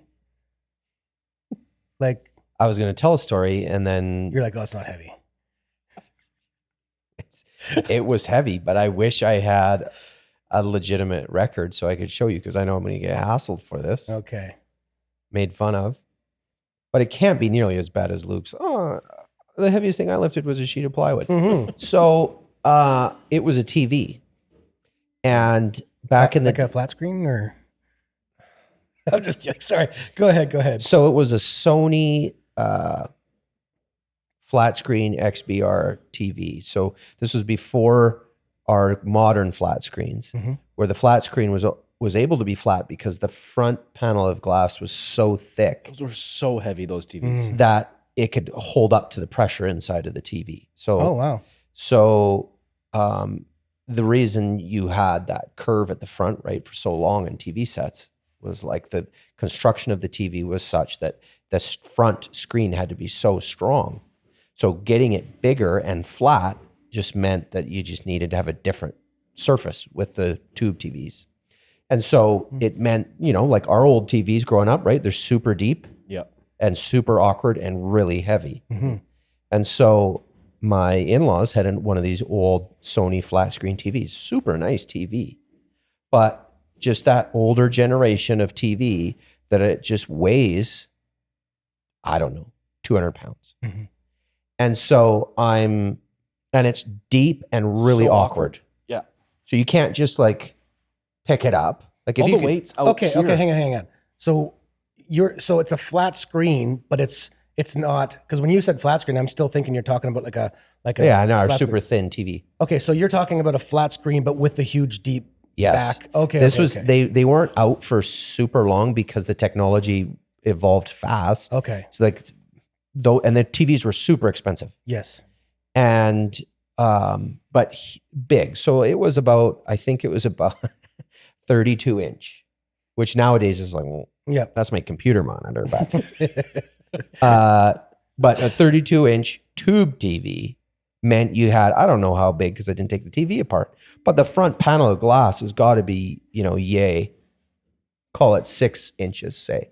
And then you got all the other construction of the TV, and it's just the back end. Like you could only put those TVs in a corner because you need the room Yeah. of the back end of the TV. So picking it up, I had to take it from my in-laws' basement up the stairs in their house. And it was a lot of stairs. And I was by myself. I'm like, I don't carry this TV. It's just a TV. This is no problem. So, get big squat. And then you're like arms, there's nowhere to grab really. So you're looking for a little ledge, little bit. And then it's and now you've got a waddle of trying to carry this big, cumbersome boulder. And you got to carry it through doorways and now upstairs. And I remember, like you're saying, those moments of like, this is too heavy and too awkward. I don't want to dent drywall and I don't want to drop it down the stairs, but I need a break and there's no one with me. Right. And having to set it down somehow and then prop it up. And I'm like, I shouldn't be doing this by myself, but I got to keep going. I'm too far. And then get it awkward. And then you're trying to like shimmy it up the stairs and do dumb junk. And I remember getting it into the van and feeling a sense of like, I did it, and never doing that again. Yeah. Like it was just the awkwardness was more so than the heaviness. I mean, those are awkward to carry with two people. Yes. Like let alone yourself. And why was there no proper handles? There was nothing Thank on those you. TVs Why ever. would no one build a handle on Yeah. it? I know why. Insurance. Because if they put a handle on and you grab that handle and the handle breaks, I'm calling, the handle broke, I broke my foot, suing you. The world we live in. I was just reminded when you said awkward, like, oh, heavy, awkward lift. Do you remember? I'm going to say. Well, Because you built the scaffolding for it. Oh, the window. The big window. The window. Oh my goodness. Yeah. So we there's built been this some like heavy windows. this really high end cool house down on the lake, just south of us here. A lot of years ago, 17 years ago maybe or something. That was that your last job? I think so. I don't know what we're talking about. He might have been gone in the beginning of that one even. But anyway, we had there were all kinds of radius stuff. There's radius decks on it and radius top windows. And in the 2-story living area, on the 2nd story height, there was a picture window. And I think it must have been 8 feet square, close to that. Was it a rounded top? Yeah, had a radius top on it. So maybe it was like 7 feet by 6, 8 or something. It was big. And there's super high quality windows with massive panes. It was just a single pane, just a single pane where there's no openers or nothing on it. And so we'd got you to build scaffolding, and Because he knew I did the best job. He went through the whole box of nails because he started building. He was like, "This is gonna be heavy," and you kind of get it ready. I'm like, I'm gonna add something else and add something else and add something else. And I got to brace the brace that braces the brace, and there's just so much lumber and nails into it.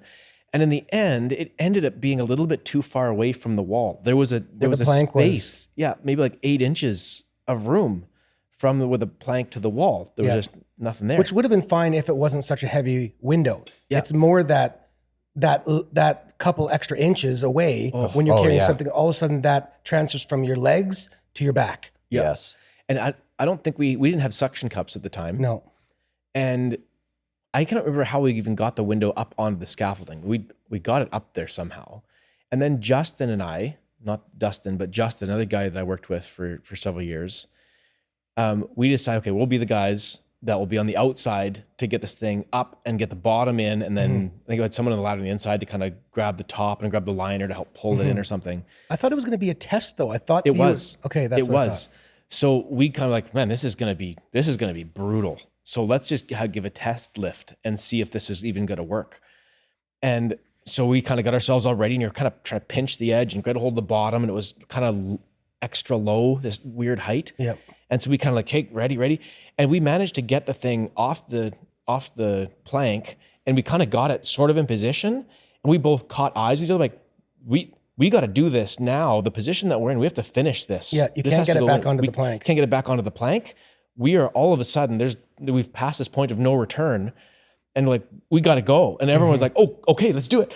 And so we're like, let's go. And we were feeling it sliding through your hand. And then we got to this, we're getting it close to the opening. And then there's the hole that we can't step in. So also I'm like, all this weight now, like you say, is transferred directly to your back, and you're trying to push. And then I think I even fell over to let my shoulder hit the wall. And it's like, the bottom of the window is below the opening, and you're just like, come on. And it was all that we could do. And the whole time I'm thinking, this is so close and could drop any second, and it's going to fall, and it's going to rip the scaffolding off the wall. And I doubt it. Me and Justin and this like multi-100-pound window are going to fall 10 feet down to the deck slab, concrete, whatever it was, in a big shattered mess of glass and lumber and nails and tools. Limbs lopped off. Oh, it was terrible. Yep. And miraculously, we managed to fight it in with that, like, what did you call it? The strength. Excited delirium. Maybe there's some of that came in, because it was just like adrenaline pumping, like, I'm going to nearly die here. And that thing slipped in, and we got it. And there's that sound of it, the sliding of the opening. And it was just wide eyes all around, like, that was so stupid. It was terrible. Scaffolding didn't move an inch. See, It took a feel whole like day to take apart. It did. I feel like I have more fear around, like, I've never really been scared of heights. I respect them. I like them. But I'm now, like, I went for a hike with Jude, so my youngest son, and we hiked up that, I don't know what it's called, Trout Creek Peak, the bluff face that's across from the golf course. And so, I don't know, how high would you say that cliff face is? Oh, like up there? Oh, it's got to be. Like just the cliff portion. Probably 100 feet. Yeah, I was going to say like 10 Something stories. Like 100 something like that. And so it's high enough you're going to die if you fall off, right? For sure. And so. Was this recent? Yeah. Okay. And so I'm up there, and I'm so excited to get to the top because I've seen it from the golf course and from your house, and I've always wanted to hike over there and be up and see it. And I'm up there on the edge, and I'm getting close to the edge, and we have our dog, and Hugo goes up to right to the edge, right? His paws right, and I'm like, I don't like any of this. I'm not worried about me. You describing, oh, the window's going to fall, and then Justin's head's going to get crushed underneath. You're visualizing the terror. Yeah. And so I'm visualizing Hugo, like, for whatever reason, stumbling, then boom, boom, boom, at the bottom. Like I got to go pick up his dead body and like carry him home. And that's trauma and Jude crying and me crying. And yeah. And then not to mention my son falling off the edge, and he wants to go see the edge. He wants to look over. And, you know, that mixed feeling of like, I want to see how high I am. And you want to like look over the edge. And there's a tree right on the edge. And so I'm getting close to the tree and I'm noticing, wait a second, the tree roots go out over the cliff and are just bare. And I look at the cliff face and it's white. And the cliff face further beyond is dark. I'm like, this has been recently broken off. And I look down, I can see down below and it's just rubble, broken cliff face. I'm like, this is falling off. And this tree is barely hanging on and we're leaning against this tree. Well, I don't like anything about being up here because we're going to just fall in a crumbled heap into all those boulders and be crushed into dust. And get buried. And I'm finding that it's like the older I get, like there's been other moments in my life when we were working at camp and you take a bunch of campers to a high spot. You're nervous. You don't want them to know. Cut that out. Quit being goofy. Quit horsing around. Someone's going to fall off the edge. Yeah. That type of anxiety. But now I feel like the older I get, the more that sensation of like, nope, I don't want to be near here. Someone's going to hurt themselves. Like this with the potato gun. Mm-hmm. You know, you have that experience. Like if you live long enough, you're like, no, that potato gun, you had an experience. You're like, I don't want to be around this situation. And you want to change the environment. But when you can't change the environment, you just got to get out. And so we ate our lunch up there. But the whole time I'm sitting there eating my lunch, I'm like, is anything moving? Is this going to crumble? And I'm going to like slide off? Yeah. My lunch stays right there. And somebody left their lunch up here and just squished, buried at the bottom. Yeah, that sensation just seems to get worse the older I get. Yeah. But it's not for me necessarily. It's like the people around me. Like if I was up there by myself, I don't think I would have been as anxious. Maybe. Okay, last job site danger. Kind of a funny one. Animals and insects. So there's a couple coming on for me, but I want you to regale your times that you've seen me struggling with a particular insect that I. Yeah, Luke, I would say. Oh, I got a good one. Yeah. Go ahead. Luke's a bit of I would say Luke's okay. So he comes across as confident and whatever like that. If there's a bee around. Exactly. I was thinking, I wonder if it's the same one. Well, I mean, again, there's multiple. Like again, like I can't even remember one thing. It's happened so often that I can just see, like, you know how they say bees smell fear? Oh yeah. Like, oh yeah. I reek of it. He reeks of it. He does. He reeks like of it. he looks like he's trying to be all chill, but he could be doing something. A bee comes around and all of a sudden it goes from like chill to like a. Yeah.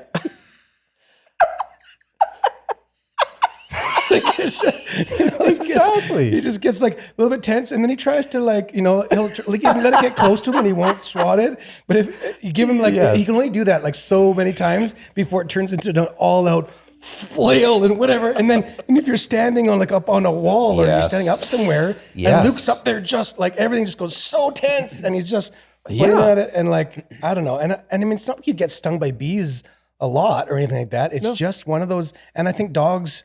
Similar. It's like you like dogs, but if it's a new dog, you're very cautious and they just smell it and you've gotten yourself into trouble a couple of times with dogs and bees and stuff. That bee, I'm thinking of a bee one, but I can't place it exactly. We were on something being craned in and it had bees. That's for some reason. It was reason, like a container or something. Well, I was going to say too, like oftentimes, for some reason, if a certain level of humidity or dampness in the trusses, all of a sudden there's wasps everywhere. But They're drawn to it. This was like a shipping container being craned down. I know I have blasted wasp nests in the corners of sea cans. Anchors are. We were on top of the sea can. While it was being craned? Yes. What? And we were hanging on. We had handguns. I was going to say. This is a lethal weapon. Didn't we just talk about this and how... Okay. Listen. And I remember it because I thought it was so funny. One bee. One bee. And we're climbing up and down, getting all the straps ready. And I think we were just climbing up and down just to get things rigged. And there was one bee just around the one strap. And I remember in my head, I'm like, it's just a stupid little bee. Like, well, big deal. Yeah. Even if it stings you, well, who cares? And he's like, he couldn't handle it. Like at first, exactly, you're right. Like a composed, like, oh, there's a bee. Oh. And then like you're trying to restrain the movements, but then all out, F it. No. And then jumps off the shipping container. And I remember a little moment of like, how are we going to do this? If he doesn't want to be on the thing to try and get it to, I can't remember what it was. I wish I could remember. Do you remember standing on a shipping container while it was being craned with Dustin at the other end? There's I don't remember. This must be a dream. Maybe. I've rigged stuff up like this. I know I've seen wasp nests in the corner, the anchor points. Like there's elements of it. I've had this situation enough times. I don't remember them all. Yeah. But he was definitely scared of it. Yeah. Now, I have been stung a few times in my life. Mm-hmm. I've been stung in the mouth, like in the gums. Horrible. But I'm not scared at all of wasps or bees. Mm-hmm. Interesting. So when we lived on Pender, lots of wasps. And Christy, paranoid of same thing. Like try to stay calm. You know, the classic. You're having a picnic. The wasp comes in and you're like, chill out. Don't panic. It smells the whole line, right? Mm-hmm. Well, for certain people, I think Luke is one, that only lasts, there's a smaller gauge. Yeah. So it's like, and then it's panic, run, and then stung. Yeah. So I'm convinced that bees and wasps don't really care about me. Mm-hmm. They come around, they'll land on me. I don't care. They're friendly. We have a little interaction and they leave. Mm-hmm. But they're drawn to Christy and she gets stung and multiple stings. It's horrible. And then it swells up. It's itchy, all that nonsense. Mm-hmm. But I haven't had a ton of negative experiences with bees. Yeah. Like when they come around, are you running around and scared? No. Like again, if one lands on me, on my bare skin, I would probably like brush it off, but I also have had them land on me before and I've just kind of like watched. Yeah. And then they'll fly away. Because we're a little bit more David Attenborough. Like you hear the narration in your mind. Oh, the bee. Yeah, David Attenborough / Davy Crockett, kind of like a mixture of like, yeah. Okay. Now, because there's so many wasps on Pender, I actually snapped one on the cupboard with my dish towel. Yeah. Like one of my most proud moments. It landed. I'm like, I wonder if I can snap it with the end of my towel as doing the dishes. Explodes into the, like just guts all along the cabinet. I was so pumped I took a picture of it. Yeah. And so I can get pretty good at like protecting those I love from their fear of wasps. Sure. Because I'm not scared, I can kill them. Mm-hmm. The clap technique impresses a lot of people. Mm-hmm. The slamming on the table impresses a lot of people. Like, wow, you didn't get stung. So I do this move. We're playing a game. Smack, hit the wasp, dead, carry on. Its remains are over here. Just like exploded remains, kind of twitching. And I forget about it. And I'm leaning forward. We're playing Catan or something. So I lean forward to grab, put my elbow down. Son of a, it's pulsing thorax with its stinger. I turn my arm over and that son of a bitch stinger is in there and it's just like, and its entrails are just hanging. Yeah. The bee is long dead, but its stinger has hung around and gets me. Yeah. Even after he died, gets me. Sweet revenge. I laughed, but still, like it doesn't bother me. I don't think David Attenborough would kill a bee. No. I don't think he would do it. David Crockett would. Yes. But I also think that like with the bee sting, I haven't really been stung to the point where I don't swell up hugely or anything like that, but I do, and I can't remember if it was you or Dad that squished it into your ear on the motorbike. So Dad squished one in his ear. I had one fly into my ear and I got my helmet off. I had one fly in my shirt and sting me like 7 times in my back. on the motorcycle. Right. You know So what? I've I had don't my- know if it was 7 times. The wasps, they just like chunk, chunk, chunk. Yeah, because wasps, I want to say bite They bite and the bees sting. And don't the Yeah. bees actually? You only don't got they one actually chance. Have their heart Yes. attachment? It's their heart They that die or actually something? that Yes. pumps the poison into you. So I've had a number of run-ins where I've been stung enough. And before you jump into yours, I just want to give like the first person account of these situations you're referring to, because you've done a pretty darn good job. Pretty Okay, accurate. Overall. Okay. Okay, I think I've let a bee land on me and be like, I'm cool with it. I'm fine. It doesn't bother me at all. It's good. And he's like walking up my arm. I'm like, it's still fine. I'm starting not to like it as much. And like you say, my like bandwidth for like my ability to like handle that just starts to wane.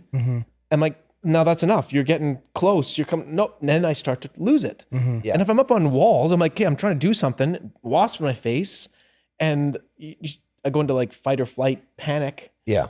Lose my mind. So for sure, yeah, I throw a little fit and thrash. And Where does it come there's from? a reason That's with my Tommy Boy. question. There's a reason with Tommy Boy when they are like getting chased by the cops and they like pretend they fake Yeah. out the bees on I the love car, that, and right? the cops So like, oh, we're not. Okay, I'm not that unique. Yeah. No, My you're not. I said you're not the only one. Yeah. But I am curious. Like, do you remember as a child? Is there an actual like this is your little counseling session? Let's go back to when it was little Luke. So there's not a particular instance I can recall. I remember there being the mud wasps that would be in the holes. They would live in the ground. I had a place that was creep me out. Friggin' stinging insects coming out of the ground under your feet and all that. There was a time with a dog, Sasha, our neighbor's German Shepherd. Sure. That was like this beautiful dog. And I think for me, as like I must have been like 6. I remember being like, "Oh, give me a hug." And I was like little, like on my knees, and like gave it a nice hug on the neck. And then it was like it growled and nipped in my face, and that would like set me off to be like, I'm gonna be cautious around dogs. Like I'm trying to be lovey-dovey, nice, and totally calm and nice, and they still want to bite my face off. So there's an energy or something that I give to dogs, and there's times where like the same dog I'm around often will be like super great, and all of a sudden it's like snarling and snapping at me. Like what? You know what? I have heard enough stories now that I don't blame you at all. I've never been scared around dogs.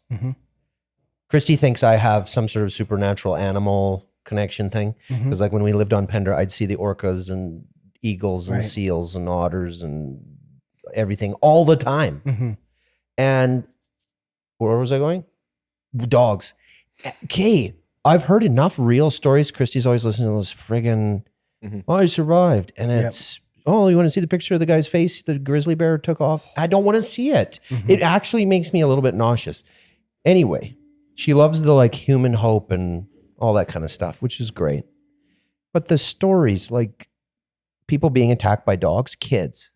Terrible. And the dogs are nice dogs. And all of a sudden something snaps and the dog like tears their face off, like rips into them. And she just heard her story the other day. Some like young kid, 12 or so. A friend comes over, has a couple dogs, bigger dogs, and they're nice. Everything's nice around the owner. And then the owner and the dad go into the garage to do some work. 2 dogs kill the kid. Oh my goodness. Dad hears some commotion, goes in the house. His kid's dead from these 2 dogs. These are this is what your wife's listening to? I don't know. Anyway. Where's the human hope in that? There's none. That's terrible. I'm sorry I brought it up. Everyone's sad. But when you say, hey, you know, I had this experience as a kid, I hug a dog, because you perceive dogs as like safe, they're friendly, they're our pals. But they're an animal. And if there's some sort of instinct, like our dog is quite reactive, he can be aggressive. And you got to have this like healthy respect for Well, it's him. strange that we train our kids from the early age. Hey, I got you a little teddy bear that you can hug and you can pet it. You know what? That You can is hold it. interesting. You know, and then all these other like wild animal things that we say, here's this cute and cuddly thing. And I mean, I don't know if you guys are the same. I find as I've gotten older, I like when I see a spider or I see a bee or something like that in the house, so strangely, I'm getting a little closer to like capturing it Yes. and letting it go outside. Same. I'm less quick to just like Smash kill it. it and smash it. You know, I get a bit of, you know, You the have some David compassion. Attenborough and I actually like, I will take it and I will gently put outside. And I don't know what that is, but I don't know. There's something. Okay, coming back to like your ability and Yeah. feeling with animals and your connection to nature, and you being for the most part fine with them, and my apparent tension and anxiety I carry towards them, Yeah. like somewhat unexplained, somewhat explained. Here's an odd question: what are your guys's? so stupid. What are your guys' opinions of and thoughts of grouse? So grouse, for those of you who are watching this thing, it's like a bush chicken. Kind of, it's like a larger a bush chicken.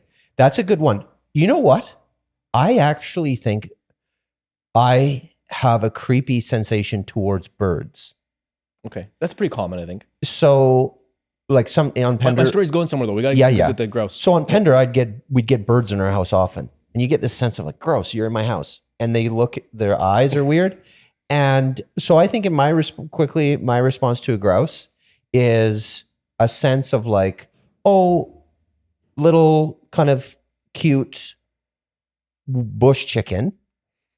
But I'm going to be careful because you might snap and like flutter at me weirdly with your sharp little claws and beak and be weird. So I'm going to be a little bit careful. That's my grouse response. And I think I'm similar to that. I've never been chased by a grouse or anything like that, but I have been, I remember as a little kid, when we went to that Idaho or something like that, I stole the egg from a white swan. White swan. Yeah. And it ran. They're big. They're huge. And especially when you're like little 6 years old, it's as tall as you are. And this thing ran after and it's trying to peck you with its big this egg running across. Geese are terrifying. Yeah. So Pender, there's tons of Canada geese. So And Ben was around a nest. So it's certain like, I don't know, laying season, right? We're on one of the little islets we'd canoed to, and the geese are out there and they got the little nest. Ben and I are climbing around. He comes up to the top and you couldn't see the mum because they're camouflage, right? With their brown and the black against the rocks. And have you ever seen them get low and their neck goes out straight? And so she's like this. And I could see it from a distance and Ben didn't see it.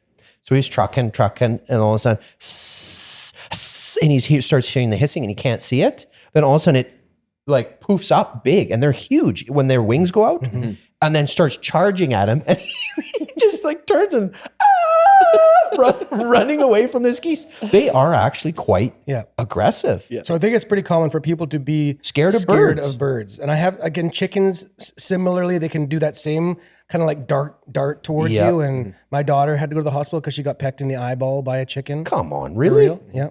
So you got nipped by that one, didn't you? Yeah, I got nipped by it. So again, I have a healthy fear of probably birds in general as well. And I mean, as far as grouse, I haven't had it, but I've seen you kill grouse with many different things. He killed a grouse with an orange fruit.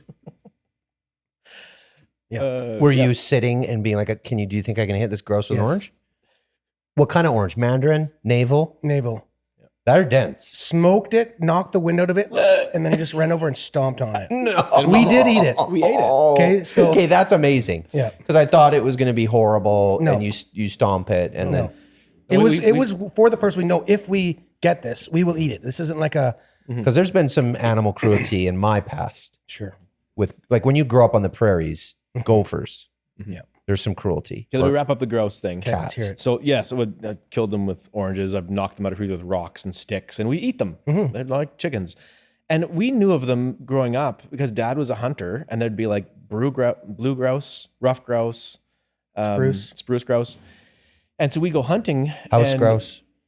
And Pine. We go hunting. Dad would go hunting for bigger game. If the day was slow, then it's like, okay, well now maybe we'll pick off some grouse and take those home, come home with something. And it was amazing how like the grouse seemed to be so stupid.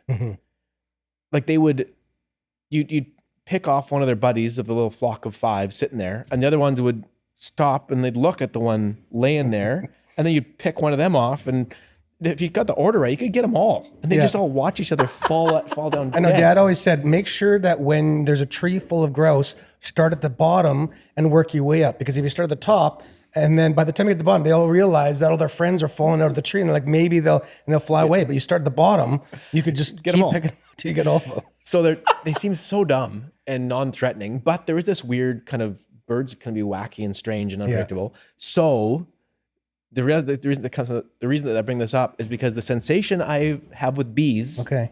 I have had a couple times last 2 weeks with a grouse. Yes. So once a week, I do a mountain bike ride, this gnarly climb up the mountain behind my house. And there's a spot on the trail where twice in a row, I've been riding along the trail, huffing away, and I see something come right, and here's a grouse. And it's like, it's looking at me, and it's running along beside me on the trail. And it's just like 6 feet. I'm like, what the heck? Same place on the trail? Yes. Same grouse then? Yes. Yep. And it's like territorial or something. And I'm like, what the heck? And I'm like, okay, haha, that's kind of funny. And I'm riding along and it's there. I'm like, I'll pick up the pace a bit and I get to a flat spot. I'm cruising. Okay, so now he's not beside me. He's now actually on the trail behind me. And now he's like 10, 15, 20 feet behind me and he's running. He's not flying. He's just running. And his wings out a bit. You see his head. And I'm ringing along like this friggin' thing is full on chasing me. Yeah. And it's like being aggressive. And then I hear this back. This thing is right behind my head. Yeah. And so I'm off in the bush at like 5:30 in the morning, up in the mountains. I'm screaming. I've got like goosebumps and the hairs all over my arms. Like I'm just like white knuckle grip. I can totally picture it. I can so picture it. This stupid grouse. Oh yeah. So that happened, and that happened a couple of years ago. Same thing. I like 4 or 5 times in a row. This aggressive Just grouse. mating season. So or the something. second time I see it, I'm like, okay, I'm gonna be fine. Yeah. What's it gonna do? Yeah. I'm not gonna freak out. Go ahead, run beside me. Run on the trail behind me. This is nice. Yeah. Totally fine. Same thing, and I lose it. I'm like, I can't not scream off into the woods. Okay, Get my that's eyes poked the out. exact thing that happened to Nellie. So Christy's mom was just riding her bike down Victoria Road, and a Canada goose comes up. She's just pedaling the bike, mind her own business. Canada goose flying right beside her. So at first it's like, whoa. Wingspan of what? Like 5 feet? I think it's more. 6 feet? They 6, 7 even. Like they can be huge. I feel comfortable with 6. 6. Okay.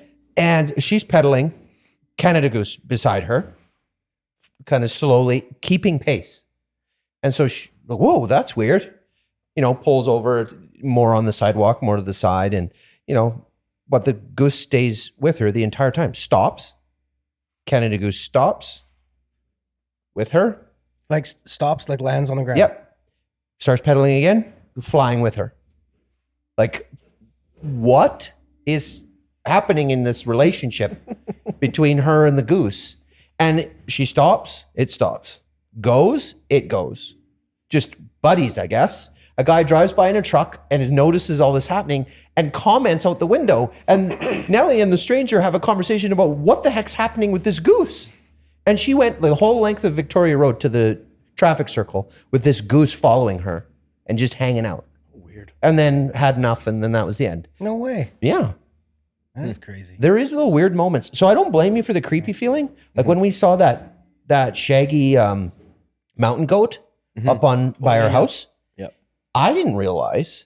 I thought in my imagination, because I'd never seen one close up, that they were like the size of not quite as big as a horse, but they're more like donkey size, like small. Those are both bigger than I would have expected. Yeah. Oh, really? Yeah. You thought I thought like golden Not retriever like the size. size of a horse, like a full size of a horse, but like the height of it would be pretty big. They're pretty like tough looking fellas. sure. And so when I saw it on the road, it was more like donkey height and super fluffy. But we're walking Hugo, me and Jude, and we're coming down the mountain, and he's up there on the road. And I'm like, whoa. He wanted to like get closer. And I'm thinking, no, there's spears on that guy's head. And if for whatever reason, like you say, crazy grouse, crazy goose, what if goat guy is like, nope, this is my territory, and comes at me with his goat horns? I don't stand a chance, even though he's donkey size. There's no way I can defend myself against goat horns. Yeah. It's like the Jackass. When you see the Jackass guys go in the thing with the little rams, there's no chance. They're playing the horns. They're playing the horns. No. And Steve-O just gets annihilated by Even something. deer. And it's like knee high. Yeah. Just beats Absolutely the beats the crap crap out of out of him. him. Even deer. Yeah. Deer come at you with their weird deer hooves. Horror movies always have deer in them. Creepy deer. They're gonna have grouse now. Put a grouse in a horror movie. That's the next one. All Attack of the right. Killer Grouse. Yeah. Well, let's wrap it up in that bizarre Grouse spot. NATO. Well, that was a fun meandering through all kinds of bizarre and hopefully some relatable stuff too. That was super fun. That kind of rounds out our list. So there's the completion of the job site and maybe some life dangers and fears and things. That was super fun. Yeah. Right on. Thanks, guys. Thanks for watching and listening. We'll catch you again next time.